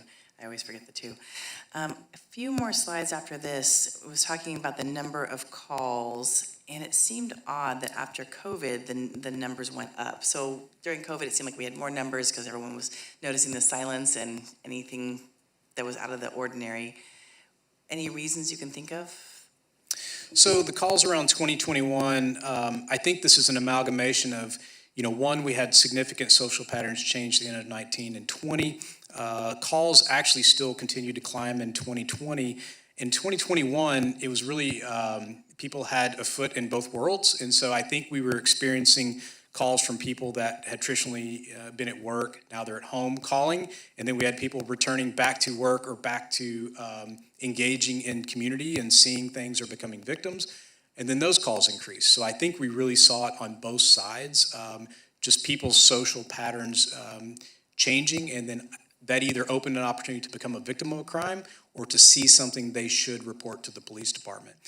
And we had in 2021 just more people now back out into the community. And so that number accounts for assaults, disturbances, suspicious activity, things like that all go into the higher call for service number. So when more people are out, it's not surprising those calls did go up at that rate.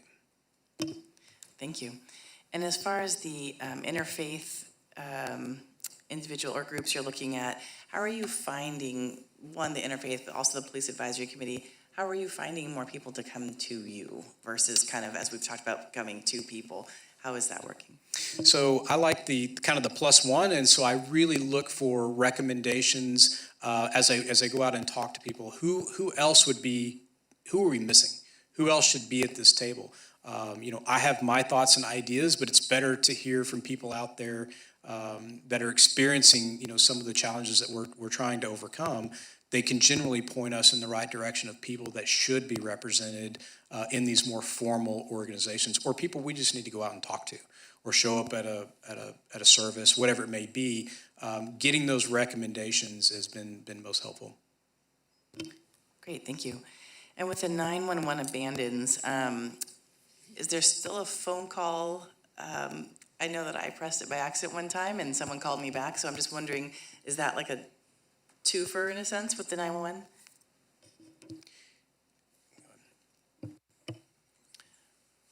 I'm not sure I totally understand the twofer. So like when someone calls 911, that's the call, right? And then they abandon, there's no one on the line. Does the dispatcher then call back the person who abandoned the call? Yes, they would, but the call back would not be reflected in this number. Those are calls received. Okay. And there has been some changes in some of our 911 technology. You can now use text to 911 as a more popular thing now.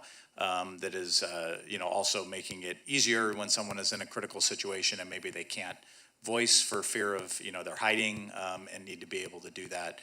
That is now something that's enacted and in use as well. And real quick, just to make a distinction, so there's a difference between calling 911, that's technically a police call, but the calls that we're talking about here are actually built. These are built calls for service. That means somebody called 911 and we received information and we sent units out or built a call for service for somebody to respond and solve a problem. And so actual calls to the center would be much greater than 37,000. These are just calls that actually developed into a computer call out to the car. That makes more sense, thank you. Just to add on that, I believe, off the top of my head, our dispatch center received somewhere in the neighborhood of 110,000 calls for the year. That includes phone calls, fire calls, police calls, calls that aren't built, calls that are built. So very, very busy. If you ever get a chance to go in there, the phones are ringing off the hook. It's wild, thank you. For the mental health calls, I think it was about like slide 24 or so. Do you foresee now that with the little itty bitty amount of 988 that we've had, that some of those calls will go away from SLO PD?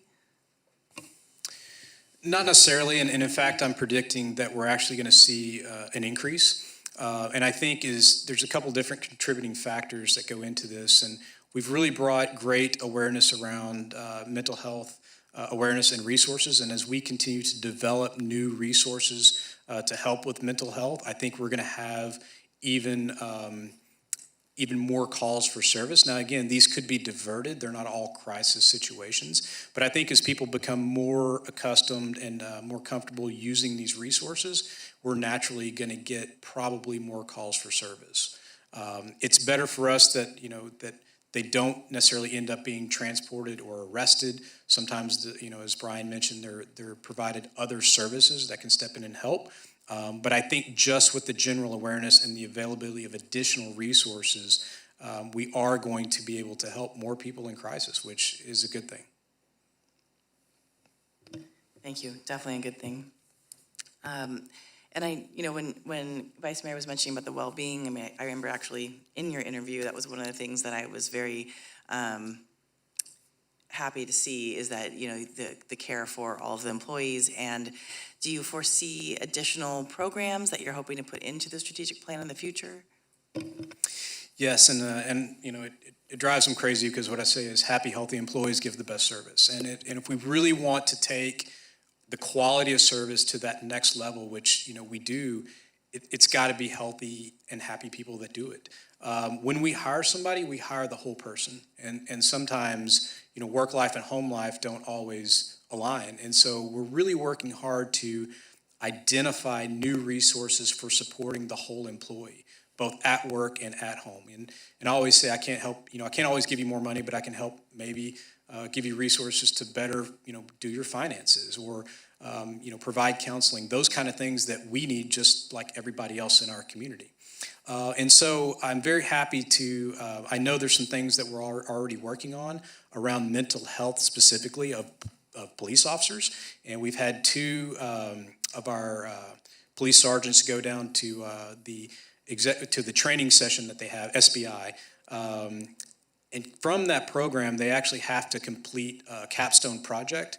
And both of the programs we're currently looking at were around mental health and wellness. And so they've already started to provide, our officers are providing a roadmap for the resources and support that they want to see from our leadership.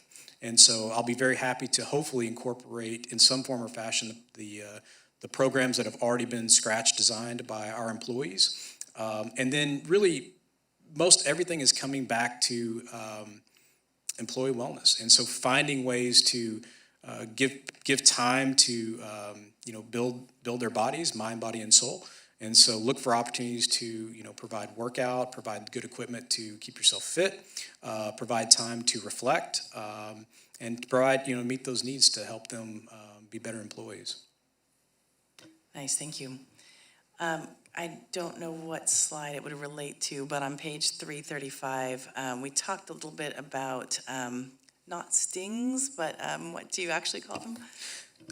And this was in reference to traffic details, and there was I think a dialogue exchanged around traffic stings, and I was quick to correct that we don't do traffic stings, and stings are really kind of a sneaky way to catch people doing something wrong, and that's not how our traffic unit is built or our details. And what a traffic detail is, we may have one or more officers out in a specific location targeting a specific type of infraction, whether it's distracted driving or it could be jaywalking or running a red light, whatever it may be.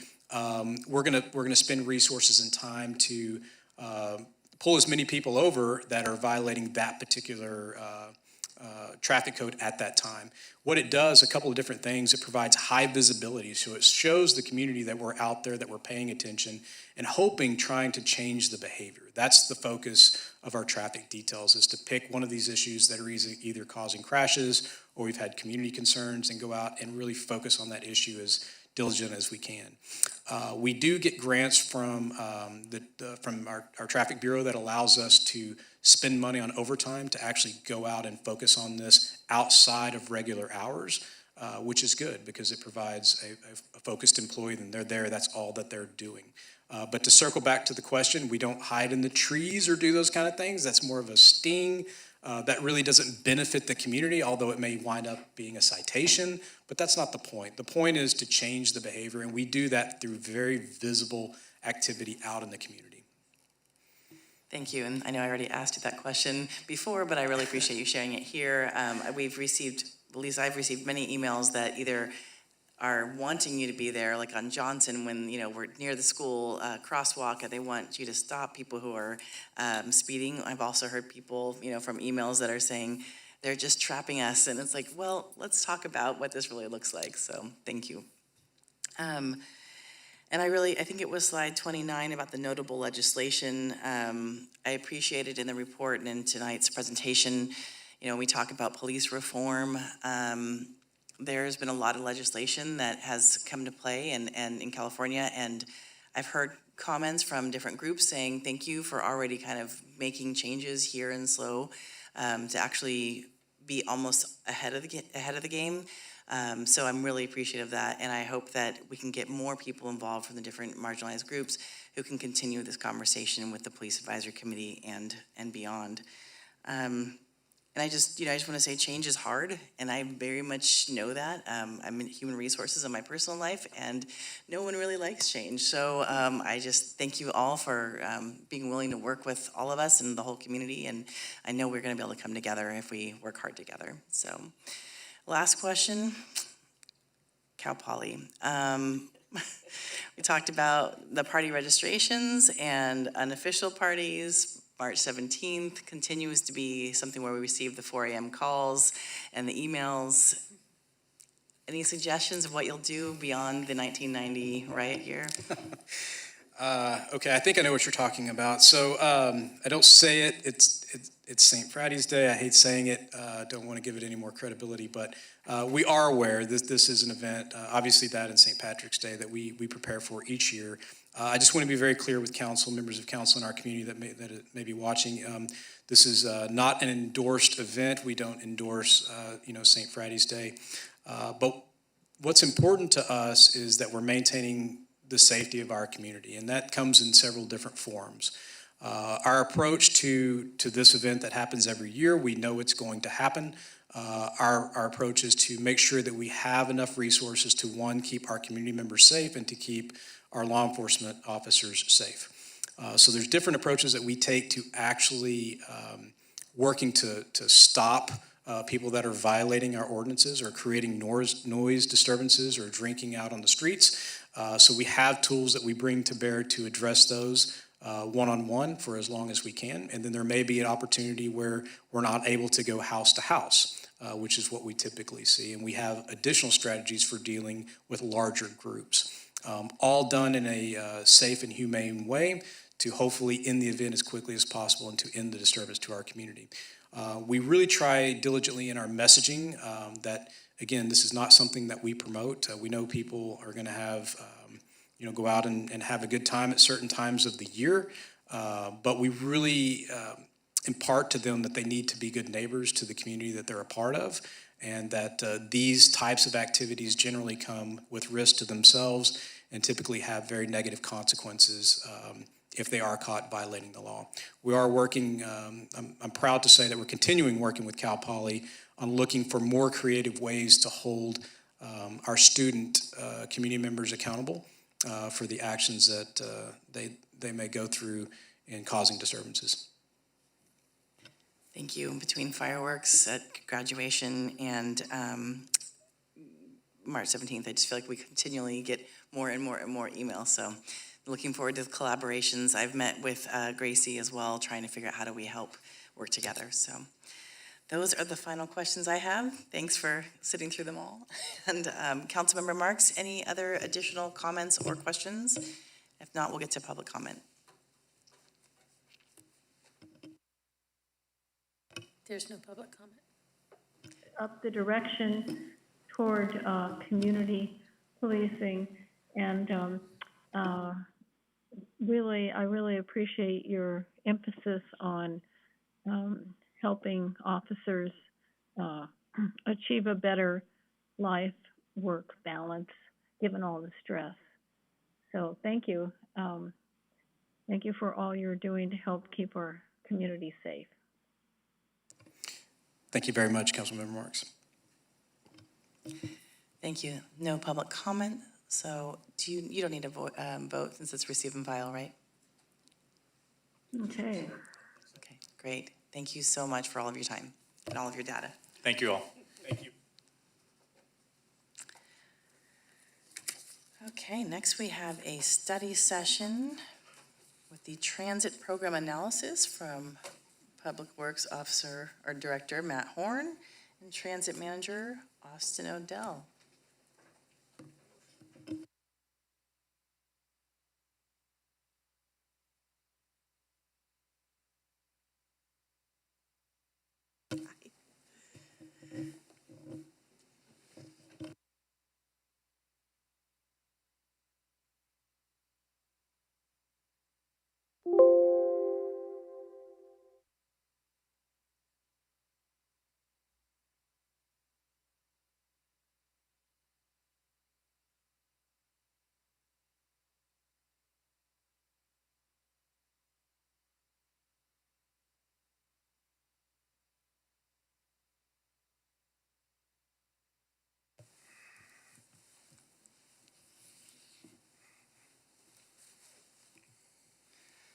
Good evening, Madam Mayor, members of council. Sorry for the delay in getting up here. I'm not Officer Horn. I'm Matt Horn, I'm the Public Works Director, but I'm joined here with Austin Odell.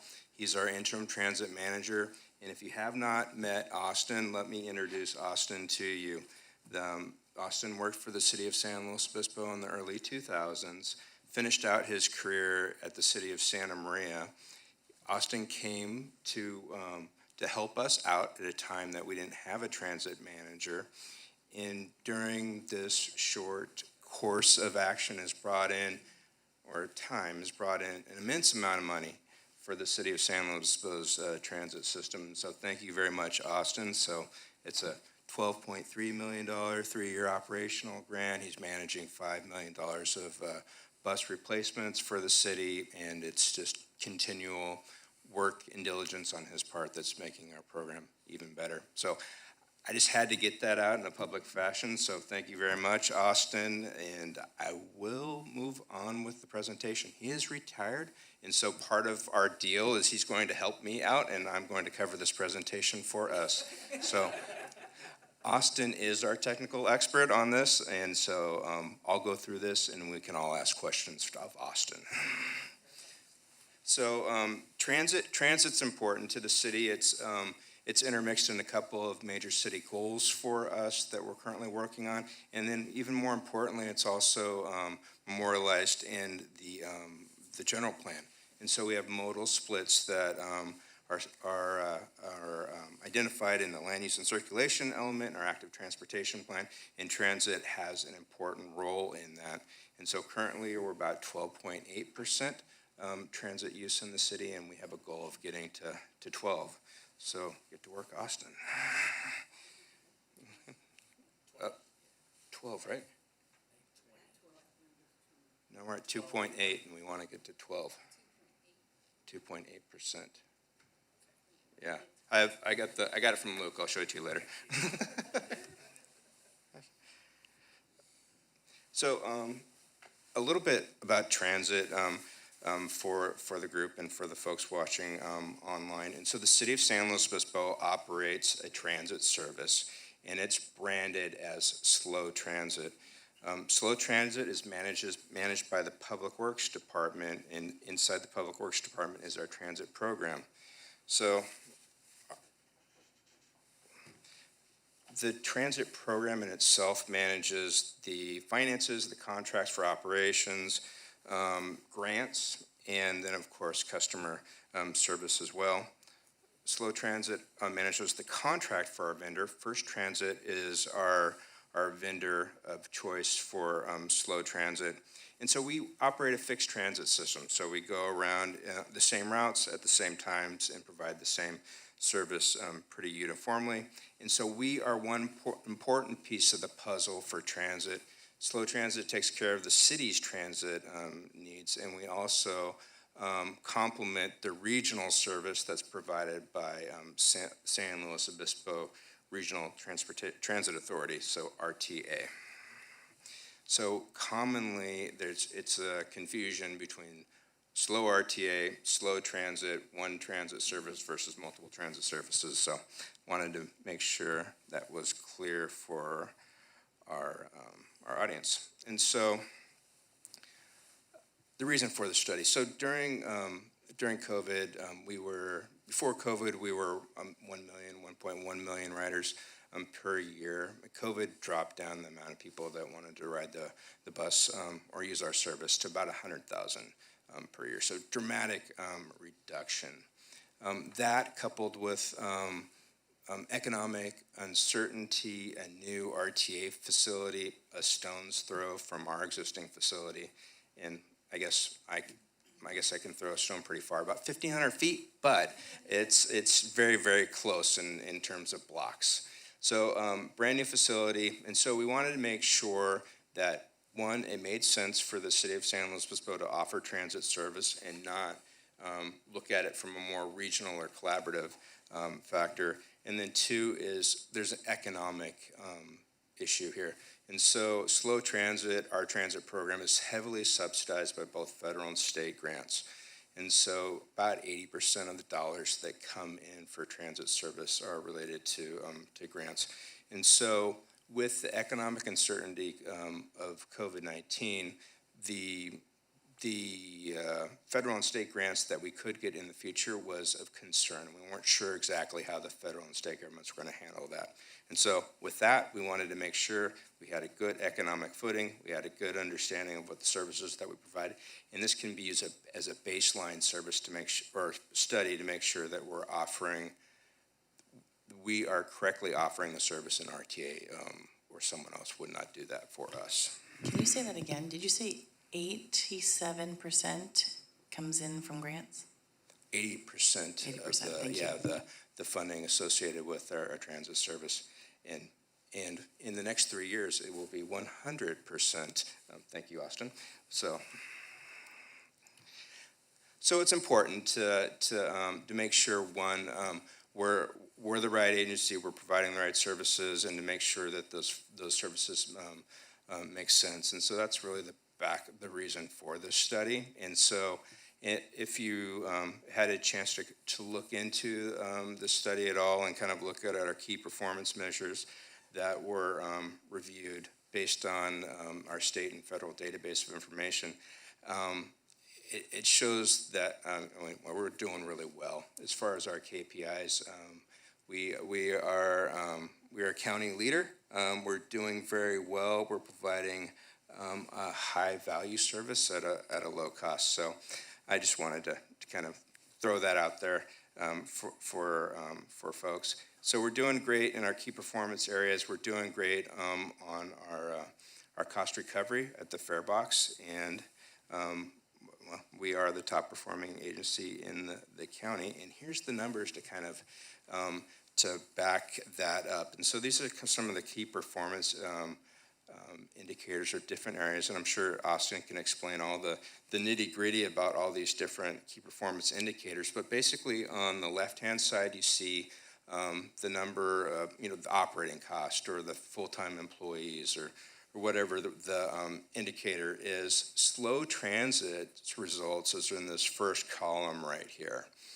And so, and then all of these additional columns off to the right are basically the cost for different areas that of the county that are provided by the services that are provided by RTA.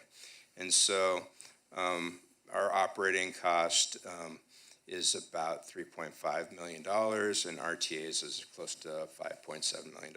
So, and that's really our best comparison. So RTA fixed route system is the best comparison to slow transit fixed route system. And so you see those two areas right there. And so when it's better to have a smaller number, our number's usually smaller, and when it's better to have a bigger number, our numbers are typically bigger. So, and I think that's really kind of goes down to our contracting methodology for how we provide service. We don't have staff that drive each bus and maintain each bus. We outsource that to a contractor. They provide us a fixed cost for that, and they manage the staffing levels accordingly. So those are our key performance indicators, and so there's a lot of great information in there.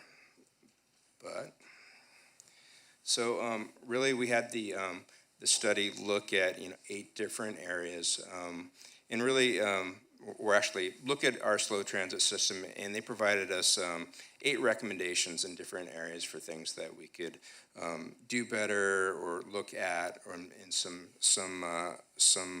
things that we should think about. And a lot of them are very small. They're change how you account for your capital expenditures, and so it's a changing in accounting methodology that that allows us to have a higher fare box ratio, but it's all accounting the money. It's not changing any differently. So there's that, but one of the main things that we took away from it is that slow transit should be operated by the city of San Luis Obispo, because if we do, we'll be able to provide a service to the county or to the city at the same cost or lower cost than we can provide it somewhere else. And we have the ability to provide the same level or greater levels of service and there would not be any reductions in service. And we have more control. We have the direct ability to enhance it, put funding into it, or change the way it functions too. So lower cost, more service, and greater control are some of the rationales for keeping slow transit as a city program. And so I failed to mention earlier that we went to the chamber in early August, and one of the things that I didn't do well was convey to the chamber why it's important for the city, or where it could be staff's recommendation to keep slow transit internal instead of collaborating or outsourcing to RTA. And so those are just the rationales for better, cheaper, and more service and control. So that's the thought process there. But again, here are the recommendations from the city. I think a lot of them are fairly benign. I think one is, keeping slow transit operated by the city. But I think some of a greater recommendation here to think about as well is a little bit changing how we operate. And so it's kind of more of a function of what Austin does right now. And Austin has background in operations, has the transit manager background, but he's really doing a lot of grants work for us and administering of grants work. And this study actually recommends that we have a grants person focusing in on grants work. It's a kind of a fiscal control, but also it has an economic benefit as well, because if you have one person with the bandwidth to get more funds for the city, it helps. So some additional recommendations from us. A lot of them are benign. One of the items that we wanted to do with this study as well is kind of dig into some of the existing agreements that we have with RTA, SlowCog, and Slow Transit about how we disperse some funding sources, the TDA process. I think there's some ability there to have more clarity between the three different agencies on how we do it, and have kind of a reworked agreement to make sure that we understand exactly who's doing what and what that process is. And finally, part of this recommendation is to build just a better brand for slow transit, and I think that's one of the things that we're trying to do here tonight is, while the audience is not huge, perhaps this will be on YouTube, and kind of having some additional background on who owns the big buses, how they get around, who provides those services to the community would be of value. So our current challenges are pretty, I think we've kind of highlighted those, really kind of restoring service back to pre-pandemic levels is our current challenge, and we're working through that. We need 32 drivers. We have 22. I believe we have 3 additional. 3 applicants now. 3 applicants in the queue to bring that up to 25. So we are working to get up to our 32 person level of service. And, council has taken action on this in May. Council modified First Transit's agreement to provide additional funding, and with council's action tonight to provide staff direction on whether to keep slow transit internal and implement some of these other items, will be the implementation of some of the ARPA money that we received for First Transit to try to focus some additional funding on getting some additional drivers. So that's our top priority right now, and that's our focus, is to get as many drivers as possible. So slow transit's adapting from COVID. We're working to get their services ramped back up. One thing to kind of think about in the future is I don't think this study or this study session is the one that you guys are going to get real excited about. This is the baseline study. Well, I know you're excited, but I know that the baseline study that kind of says, hey, do we want to kind of keep on doing transit or not? The one you're going to get excited about is the innovation study, which is coming next.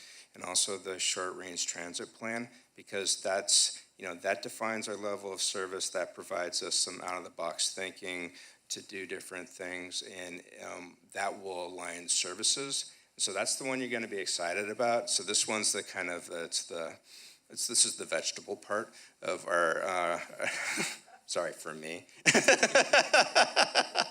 So this is the baseline study for us to grow on. One other exciting thing that we're actually working on too is it's for the what's that called? Program? No, program projects. Yeah, FTO. So we're in the process of programming a different capital project to use federal funds, and that's really one of the things we wanted to do out front here in our transit system is to update the furniture that we have out there right now. Two is to make it align better with what RTA has. Fix some of the dark holes that are out there at night. Provide some additional lighting. Provide some safety benefits, but one other thing that we're also trying to do is we would like to get a restroom out there for people to use, and one that's functioned to be a transit restroom, something that's fully available and will help the community. That will help us get our choice riders, the riders that have ability to either ride in a vehicle, drive their own vehicle, take transit, providing more infrastructure, and also provide the just a nice place for people to use and congregate and catch your RTA and to slow transit exchange. So that's one of the things that we're working on too in the future. And I know you'll have questions, but this is a report. Austin has all our answers, but we'll come through here and try to answer any questions you may have. So thank you for your time. Thank you for the vegetables. We need those to start. So, Councilmember Marks, do you have any questions or comments?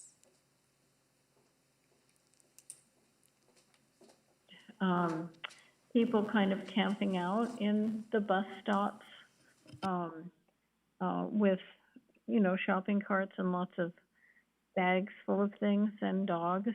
And at the same time, there are other people who are standing. They can't sit down on, the benches that are provided because they're essentially occupied. And I'm curious about the approach that we're taking, that Slow Transit is taking, and also I'd like to hear from Austin about that ordinance in Santa Maria that he mentioned at the city employee picnic. Thank you. I'll give it my shot, best shot here. And thank you, council members, mayor and vice mayor. In Santa Maria, there's several options or strategies that we employed. One option was very effective, was to create an ordinance where people at the transit center, at our bus stops, they had to be there for the purpose of using transit. So at our brand new transit center downtown Santa Maria, it was basically an encampment. It was a very unsafe environment. People didn't feel good about it. So we did pass an ordinance. So if you weren't there for the right reasons for using the bus, then potentially it could be cited. Now we didn't. That was we used kind of a soft approach. We didn't want to just go in there and cite people, and that's just not the approach that we wanted to do. We gave people the opportunity of informing them of what was going to happen, that there's an ordinance here that you had to use the bus if you're going to be here. We gave people opportunities to warnings before we actually cited. After maybe one citation, everybody just left. It was very effective. The other option that we use is different type of shelters. Just something that seating was just different, handled differently, and so it's just not something that was attractive to camp out or stay longer than you need to.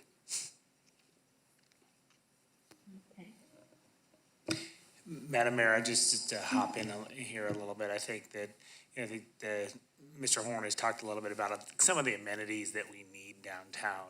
And I think that you'll see across the street that the kind of the design of our transit stations have changed over time. They're not quite enclosed, they're different materials, they're more open, there's lighting that's installed with them, there's a variable message signing that goes in. I want to thank whoever did that work. Maybe I think Shelley was involved, but years ago, we put all the plumbing for water and sewer out front, thinking at some point we may need a restroom. I'll share with you that we think that these investments are needed because from my perspective, the time frame for the long elusive transit center, consolidated transit center downtown is probably closed, I think, unless really there's a miracle that happens. I don't really see the feasibility of that happening anytime soon. So understanding that, we really need to amenitize and probably rethink how we're inviting people to come and use transit, and also the amenities that we have out front. Thank you. And thank you very much. Just with the Santa Maria ordinance, just curious, is that only during the bus hours or is it during 24/7? It's 24/7. Wow, interesting. Thank you. Yeah, I think across the street, I sent city manager a picture of the Anaheim bus stops because they were very similar to what's going on there now, which is, I think, a great way to still be humane and helpful and welcoming, and at the same time doesn't encourage people to camp. So, yeah. Councilmember Marks, any other questions? Madam Mayor. Yes, and I think the city manager jumped in there and answered it before I asked it, and that is, actually, when Austin used to work for the city, there was a lot of energy around creating a downtown transit center for both systems, for the RTA and slow transit. We even had an EIR, we even had the funding together, and then I think basically for political reasons that I don't quite understand, it did not happen. But the idea would be to have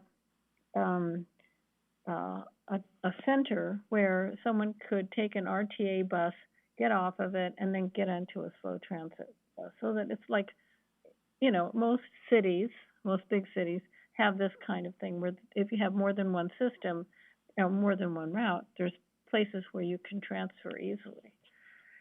So I guess the question is, would be, is that in the works at all? Are people moving toward reviving that idea? Sorry, this is Matt Horn. Is it in the works? No. Is there any work being expended to implement a different downtown transit center? No. I think our best bet in the near future is to reaffirm our want, desire, need for a different downtown transit center with the short range transit plan that will begin in 6 months? 6 months or so. So that document will reaffirm our need for that, or we'll either accept our current location and perhaps provide some additional information on things that we need to add there. So Okay. that's it. Thank you. That's all I had. Thank you, Vice Mayor Christensen. Yes, thank you very much. Interesting, and I like my vegetables, Matt, so I like this basic stuff. My question is really simple, or I think it is. It's about recommendation number 1, the annually review fare structure relative to ridership and quarterly fare box recovery ratio trends. So it sounds like we're already doing this, but what is it actually, I understand what it says, but what impact does it have to operations? You're reviewing all this stuff, but you're not actually changing fares or anything like that quarterly or annually, or are you? Or anyway, I just wanted to know what doing that does. I'll give it a try. Matt, be prepared. Fare box is generally analyzed once a year just to make sure that we're making the ratios. 20%. 20%, because we have to do that in order to maintain our eligibility for federal or for state funds. As far as how that might actually impact fares to the passenger, if we're not making our fare box ratio, then we would need to take a look at, would we need to make some changes in our fares, or would we need to make some additional changes to our costs? But those are kind of things that we look at. But that's an analysis that we, at least the first phase of the analysis, are we making fare box? Okay, so it's more like a monitoring, tracking thing than actually impacting necessarily the way you're directly providing service to Correct. to passengers. Okay. Yeah, it's a best management rationale. We want to implement it. We kind of are implementing it, and just kind of having this study reaffirms that we want to do that. Yeah, and I know it's important for our federal dollars. Yeah. Okay, thank you. Thank you. City Attorney, did you have something to add? I was going to provide just a reminder to the council that since 2006, we have had on the books in the city of San Luis Obispo a Muni Code provision that does prohibit the continuous occupation or obstruction for use by the public of any public bench within the city. And so there's a restriction on occupying benches for a continuous hour or 3 hours in any 24-hour period, and also from obstructing or arranging one's items in a manner that precludes the use by other members of the public. So that's been in place since 2006. Great, thank you for the reminder. Councilmember Shoresman. Yes, thank you. First of all, I'm going to read this because I don't want to screw it up, but congratulations to both of you and all the staff that are involved in making our transit system the highest, provider of the highest level of service at the lowest cost in the county. Top performing system in the county. That's pretty darn impressive. So super proud of you all for that, and we get to be the beneficiaries of that. So glad about that. I have a couple questions about the recommendations from the report. There's two in particular that I was curious about. I know that you've brought in a very large amount of money that's going to cover our transit services for the next, 2 years or a year? 4 years. Even better. But I was curious about the recommendation related to Cal Poly and them fully capturing their costs. Zero, I can't remember what recommendation it is. New Cal Poly Zero Fare Program payments that capture fully allocated costs of Cal Poly ridership. Sure, yeah, and I'll take this, and Austin, just jump in if you need to clean anything up in the end. So we've had negotiations ongoing with Cal Poly for several years to update our transit service agreement with them. We do have a new 2-year agreement that council recently approved with Cal Poly, which has the largest increase that we've had in funding from Cal Poly memorialized in that 2-year agreement in the next 2 years. The amount of service that we provide to Cal Poly is in excess of that dollar amount that we receive. So just for the operational rides cost alone, it's in excess of that. Cal Poly also has made some promises to the city in the form of their environmental document in their master plan, which has, I believe they're adding about over 1 million square feet of additional space and housing at Cal Poly, but increasing the number of parking spaces from like 8,100 to 8,200. It's 117 net increases of parking spaces that are out there. So in order to manage that change, required that Cal Poly really invest in slow transit's system. And so there's a mitigation measure inside their environmental document that says, hey, you need to pay your fair share for operating costs. You need to increase the amount of service that we help provide Cal Poly in adjacent communities. You need to help and pay for EV charging, and you need to help pay for getting the bus system to completely battery operated. So there's a fair amount of requirements in that environmental document to help get us to where we need to be. So we've done a great job in the last couple of years to get closer, but we're still not where we ultimately need to be. And as soon as we get there, that will help us then, decrease headways, increase frequencies, add more routes to the city, and kind of increase ridership throughout. So it's going the right direction, but not quite there yet. It's a stretch goal. We're still stretching to get there. Okay, thank you. And then recommendation number 6, it sounds like there's no action has been taken in this recommendation at this time. I was having a little bit of trouble understanding that recommendation in general, and then therefore why no action is being recommended at this time. Sure, I'll start and you jump in. So one of the recommendations was for us to augment our funding sources by doing more advertisement, banner ads, things like that for the bus system. Really, it kind of seemed like it was in conflict with trying to increase Slow Transit's branding in the community by covering up our transit vehicles with advertising. But two, it kind of seemed like that was going to be a focused level of work for a smaller amount of revenue, bringing it in. So that's the rationale for us not fully investing in the advertising and marketing side of revenue source for Slow Transit. Secondarily, kind of in that same recommendation was about doing more things at bus stops and enhancing infrastructure for active transportation and the bus system itself and bus stops. And we're fully on board with investing in our infrastructure and providing better service, better locations, better amenities there. But we just didn't want to try to monetize that without council really kind of diving into that and letting us know that that's an area that you want us to put significant resources into. Thank you, that makes a lot more sense now. I understand that recommendation a little bit more and why, the why behind why we're not doing anything quite yet with it. Question about the innovation study. Is that going to be something that when it's performed is more of an internal process or something that we contract out to an entity to perform for us? Or will that be something that includes outreach and participation by some of these key partners like Cal Poly and other members of the community groups, maybe DEI outreach, that sort of thing? I'll start.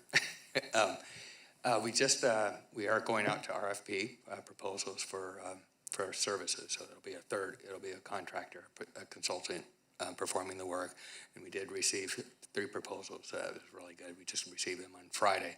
So there will be a steering committee that's going to be within the city, and as far as external, I would probably defer to Matt on those comments. And I think really the answer to the question is yes. I mean, it's going to be all those. It's going to require some staff work to get it where it needs to be. We're going to have consultant services to help us do the work, and there's going to be an extreme amount of public outreach because I think this is the document that everyone's excited to be a part of, and so we want to make sure that people are a part of it. The dessert rather than the vegetables? Mm-hmm. Thank you. Yeah, no, I appreciate hearing that because I think that if this is going to be an innovation study and it's going to produce results that we want to implement as a community, and if our goal is to increase ridership, which definitely that's one of my goals, to really make it part of our multimodal shift, then we really have to see what's going to bring people to use the bus, especially what you called those choice riders, rather than the people, people that would otherwise drive a car and would choose to ride the bus instead. So I'll look forward to that. And yeah, I'm just really excited to see when that comes. Thank you. Thank you, Councilmember Pease. Thank you so much, and for the good news on the number crunching part. So as the RTA SLOCOG representative, I'm wondering if you can talk a little bit more about that, the recommendations that are connected to RTA, whether it's how funding is distributed or the collaboration kind of process. So there's kind of the one extreme of consolidation with RTA and the do nothing and kind of all these different scenarios in between. And so it seems like, one, we need to make sure that there's clarity of alignment. Like, how are we really, we inherited some funding formulas, but that's maybe not necessarily in alignment with what current best practices are. And when I look at the efficiency and, proud of slow transit, but I'm also concerned because we're a part of RTA. And so I guess there's kind of the question, like, big picture, how are our various, slow transit, RTA compared to are there other comparable counties to know, like, okay, great, we're the best in our county in terms of the key performance indicators, but are there still areas for improvement compared to other, realistic areas improvement? So that's kind of one kind of slow transit to RTA, but compared to other counties. And then the other is, how are we collaborating so that that the whole thing lifts up in terms of efficiencies and funding? And, RTA is carrying a whole bunch of our employees, people who are working in the cities. We want that system to be really successful also. So I guess I'm just checking in to see what that process is. Is that kind of a staff to staff, or is there going to be, RTA board consideration, council consideration? It's kind of a lot lumped together, but it's kind of like, hopefully enough. Sure. And I'll start and you can add in later. So I think right now we're kind of looking for council's buy-in to, hey, this is the path we want to go, and there are some issues that we probably want to clean up with SLOCOG and RTA and funding and how we operate together. But additionally, we want to be collaborative too. RTA has a phenomenal facility. We have an aging facility. We need to get 17 new transit vehicles to be able to service our community here, and that's about $17 million worth of assets. So we have the industry is changing rapidly, and we need to work together so we can all make it there by the timeframes that are required. So yes to collaboration. Yes, we need to do that. Yes to trying to think outside the box about how we want to move forward together. I think just kind of having council's buy-in and recommendation that we want to be more collaborative will help when we sit down with RTA, because we can let them know where we're at. We can let them know that we have the marching orders to be more collaborative. We want to see what your ideas are, and here's something that we have too. And so SLOCOG's also a part of this. We want to make sure that we're working forward together with all the different funding regimes that they program. But there's also some MOUs that go along with that probably need to be updated, and there's some staff work that's associated with that. So having council's buy-off on updating some agreements that we have with RTA, some of our in SLOCOG, and some of our bargaining rationale would be of value as well. And I hope I kind of answered that. And if I could just hop in, we've had some nascent discussions about, I think to your point about some of the legacy structures that we've had, and looking at, because we've got a few missing pieces. One is our parking and access plan, transit, bike, PED, kind of, those have historically been, I would say, discussed and coordinated on a city level, but we're talking about potentially some ways to have more integrated discussions around those three so that they're paired up. And so Shelley's kind of just brokered and initiated those conversations. We'll see what they go, and we'll come back to council at the appropriate point. Okay, so thank you for that. I appreciate it's, kind of iterative process. So within the recommendations here, as we, assuming, or if council directs to kind of move forward with these recommendations, that's when these next steps will be able to take place at the kind of that, both the big picture level and at the weeds, as, the details of the Yeah, we'll dig into the details and get working on that. Yeah. Okay. I guess my one other question or slash comment, just in that goal of capturing the Cal Poly riders in particular. I know that there's a shortage of drivers, but I also remember that start of the school year, if there is capacity or some kind of a surge staffing measure so that during that first week or two of school, that we have those students get an awesome transit experience, like chaser buses that are right there, and, because, boy, it's heartbreaking when you hear about, like, oh, the bus was full, and then I couldn't get to class on time, and, then they're gonna swear off transit. So I'm just wondering if there's some surge staffing that we can get in place in the next, month. We are doing our hardest to get our drivers in. Yeah, and piggyback what Matt said, we have 3 drivers that are in application mode, so they're going to be in training soon. We actually have 2 additional drivers that are behind the wheel training, so they're almost to the point where they're going to be licensed. So we're looking forward to that. So my dream is to have an excellent school year, as far as providing our riders with the most excellent service that we can with the resources that we can get. So I do try, I have the same dream as you do. So we are doing our hardest to get the drivers that we need so that starting of the school year, that we'll have the drivers to be there. So we're in a lot better situation than we were a year ago. We have more drivers, more people are in the timeline, and so we anticipate that we're going to have some additional service. And just so that you know, that we are looking at the Laguna service. Looks like we'll be able to restore that starting this year. And we'll be also restoring the 2B. It won't be all the way as late as evening, but we'll be able to get to 5:30 in the afternoon, similar to what we do with the 1B that we just restored a couple months ago. Great, thank you so much. That's all I had. Thank you. Well, thank you for this great report. There's so much going on here all the time. I just constantly have been talking to people from my colleagues from other cities, and when we talk about what we're doing, there's like, how are you doing all of this in this small of a town? So just want to say thank you. I also want to read you a poem. I didn't write it, I promise. You don't want to see that.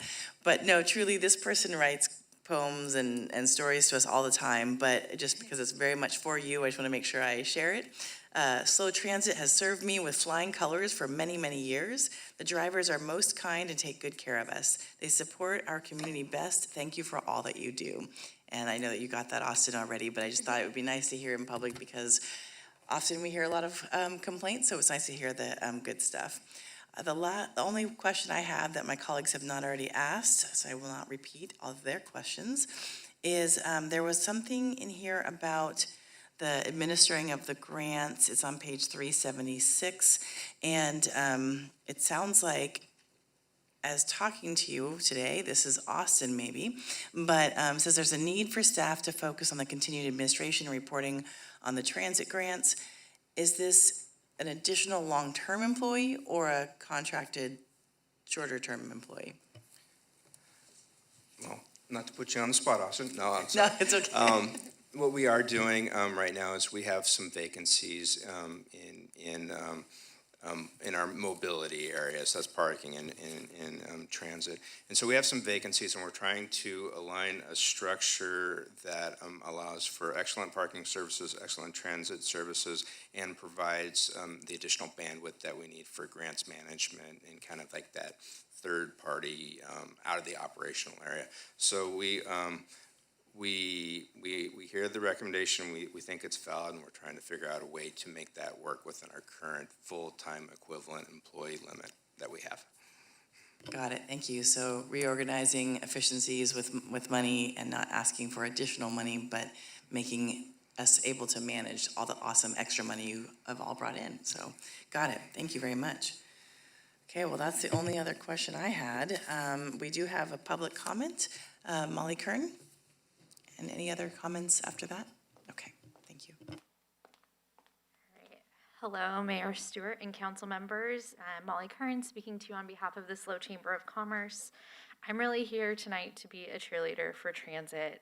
We so appreciate the time that your team spent with our Economic Development Committee, reviewing the findings, and for all of the work that goes into a study like this. Looking critically at how things are going right now is an essential step before we can look into the future and really explore what's possible. The importance of transit is paramount. Even when it wasn't the topic on our agenda, it has come up in almost every single one of our Economic Development Committee meetings so far this year. Whether we were talking about housing, parklets, traffic, parking, anything, someone pops up with, what about transit? It is such an important ingredient when we're considering our economic and community health. I also want to mention and sort of emphasize some of the comments that Councilmember Pease made, that while we understand that full consolidation with RTA isn't recommended, it's really important to recognize that better transit for the entire county is a benefit for city residents. We know that people don't just move around in the community that they live in, and city residents who work in other parts of our county or vice versa create some of the most significant transportation emissions. So finding a way to optimize their transit experience will go a long way to not only reaching our climate action goals, but also when we consider traffic and parking. This is really one of those things that can be so important. As you move forward with both the short-range and transit innovation studies, we would ask that you pursue partnerships with other agencies, Cal Poly, and private partners as well to identify and make the big changes that are necessary to achieve our mode share goals. And we also ask that you consider including employers on the front end of these studies to work to identify sort of and shape what questions are being asked, how we're looking at things, not just responding to the results that we get. Knowing that this is a study session, I also just want to put a small sort of seed in your minds that the 12% mode share goal for transit is really humongous. And as we look into the future, the Chamber is really interested in gaining a deeper knowledge of the modeling that got us to that goal, as well as ways that businesses may be able to partner with transit to help make the big changes that we need to achieve this really big goal. Thank you. Thank you so much. And, coming to the shorter range transit plan and the innovation study still on its way. I mean, I think just if we can go later and more frequent, I know you already hear this a lot, but this is one of the biggest challenges to get people actually into the bus, because great, you can get to work or school, but you can't get home. That's a challenge. And if you don't, can't make the bus because it is packed, like Councilmember Pease was saying, that's a challenge. So we could go on and on, but thank you truly for all the work that you are doing. Any additional comments, or are we good with receiving and file? Councilmember Marks, any other comments?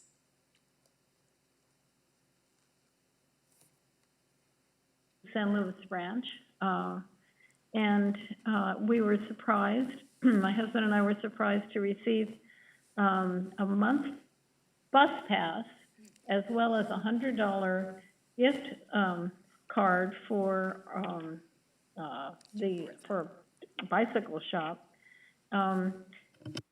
This was part of the development agreement, was part of the responsibility of the developer to promote alternate transportation in this new neighborhood. So I think that was just something that I wanted people to know, that it is happening, and I think it is going to be encouraging that new neighborhood to utilize the bus system.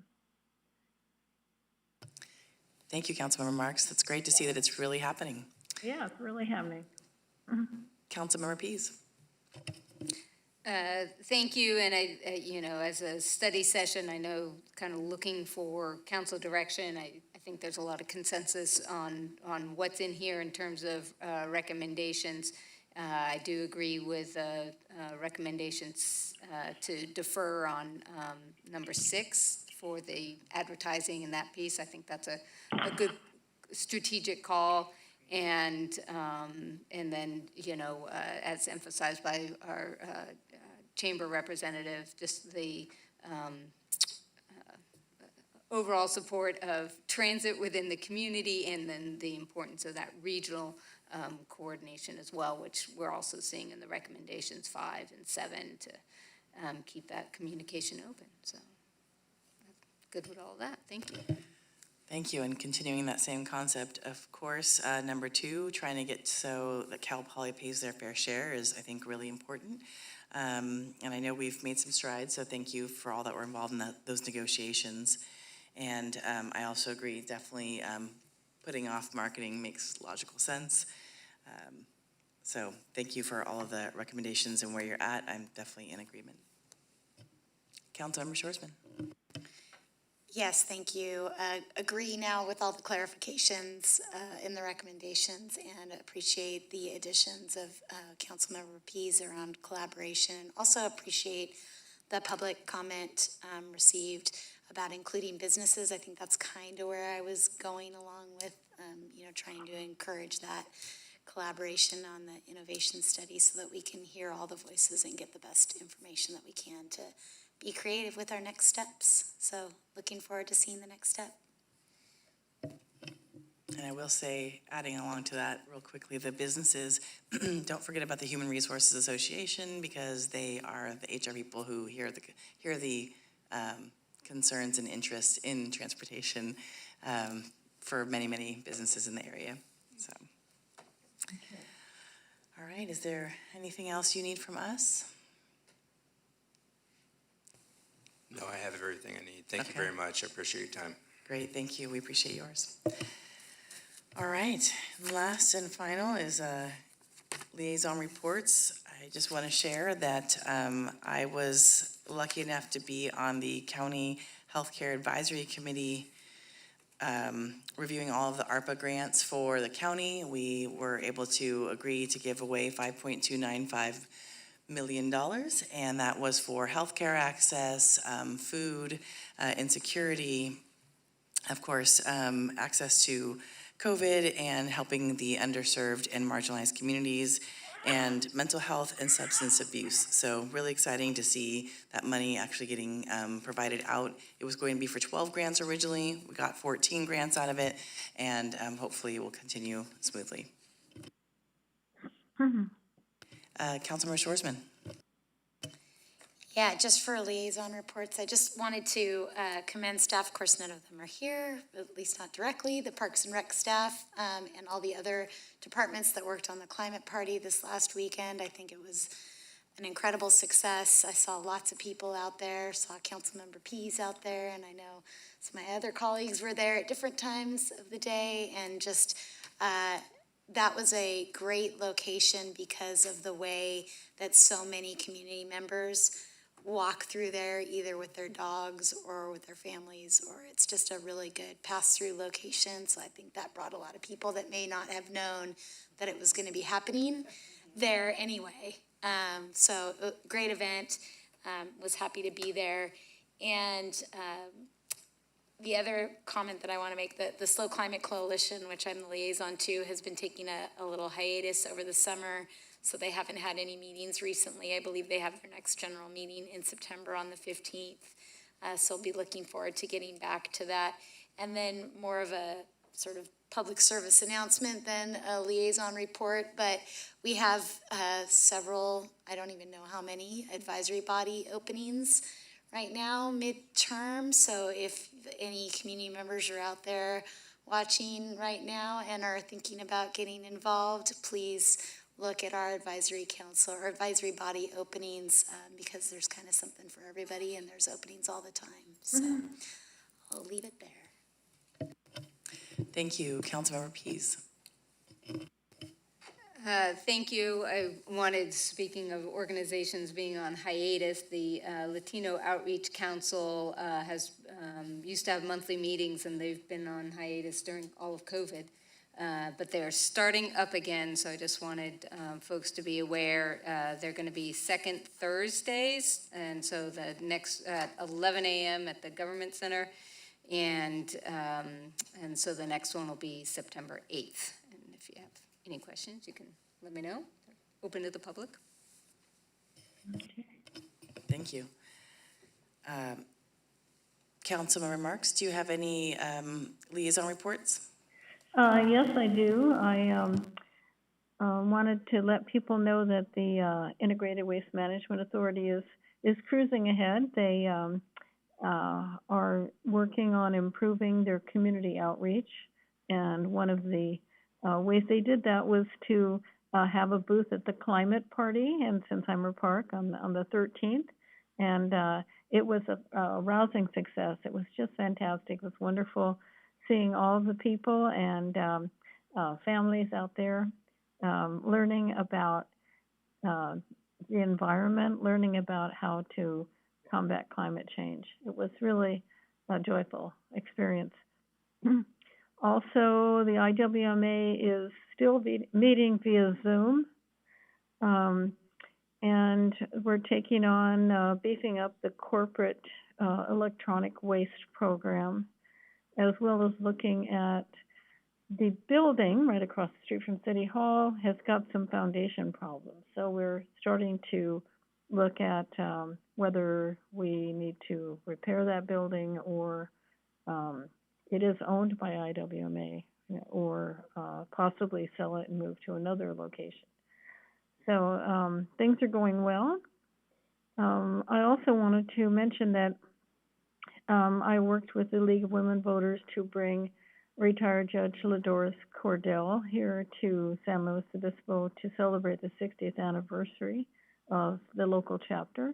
She wrote a book called Her Honor, and I was able to coordinate a book signing for her at Barnes & Noble, as well as a breakfast with some local DEI leaders, and it was a rousing success.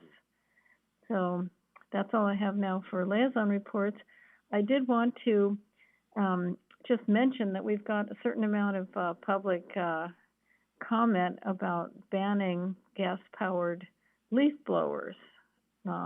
People who are contacting City Council are in favor of banning gas-powered leaf blowers, and the grand jury maybe 10 years ago really recommended that the city do that. So I just wanted to suggest that perhaps we could put that into our bicycle rack for consideration when we look at the work programs for our major city goals in the next cycle, because they really are terrible in terms of greenhouse gas emissions, plus everything else. So if other council members would like to do that tonight, I would appreciate it. Thank you, Councilmember Marks. I believe the leaf blower, gas leaf blower is in the bike rack, and hopefully in November-ish and on, when we start talking about the budget and major city goals, it'll be a great time to have that conversation a little bit more. And also, I don't have the email up, but Greg Herman shared with a few members of the community how in 2 years, in 2024, we'll be seeing some major changes from the state level for the gas leaf blowers. So I don't know, City Manager, if you have any of that updated. If you don't, that's okay, because we weren't expected to respond today. Yeah, thank you, Madam Mayor. Just to remind the council that we're also coming with our climate action plan.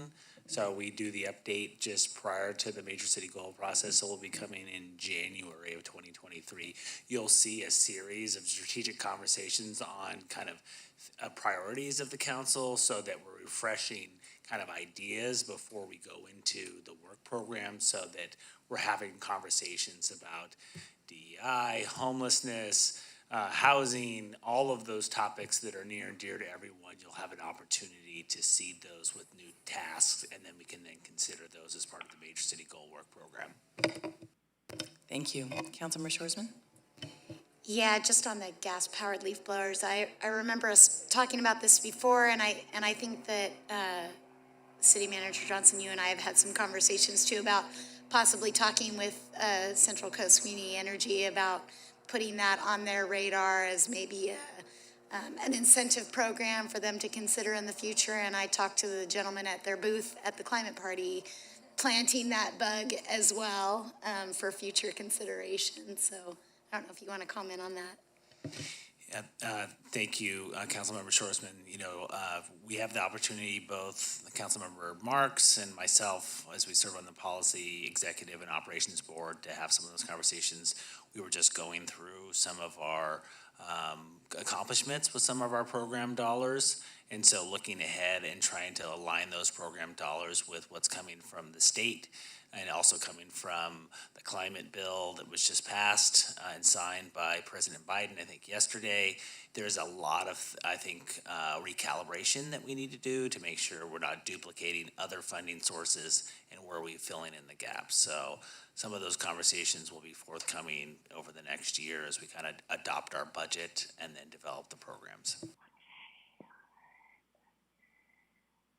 Thank you.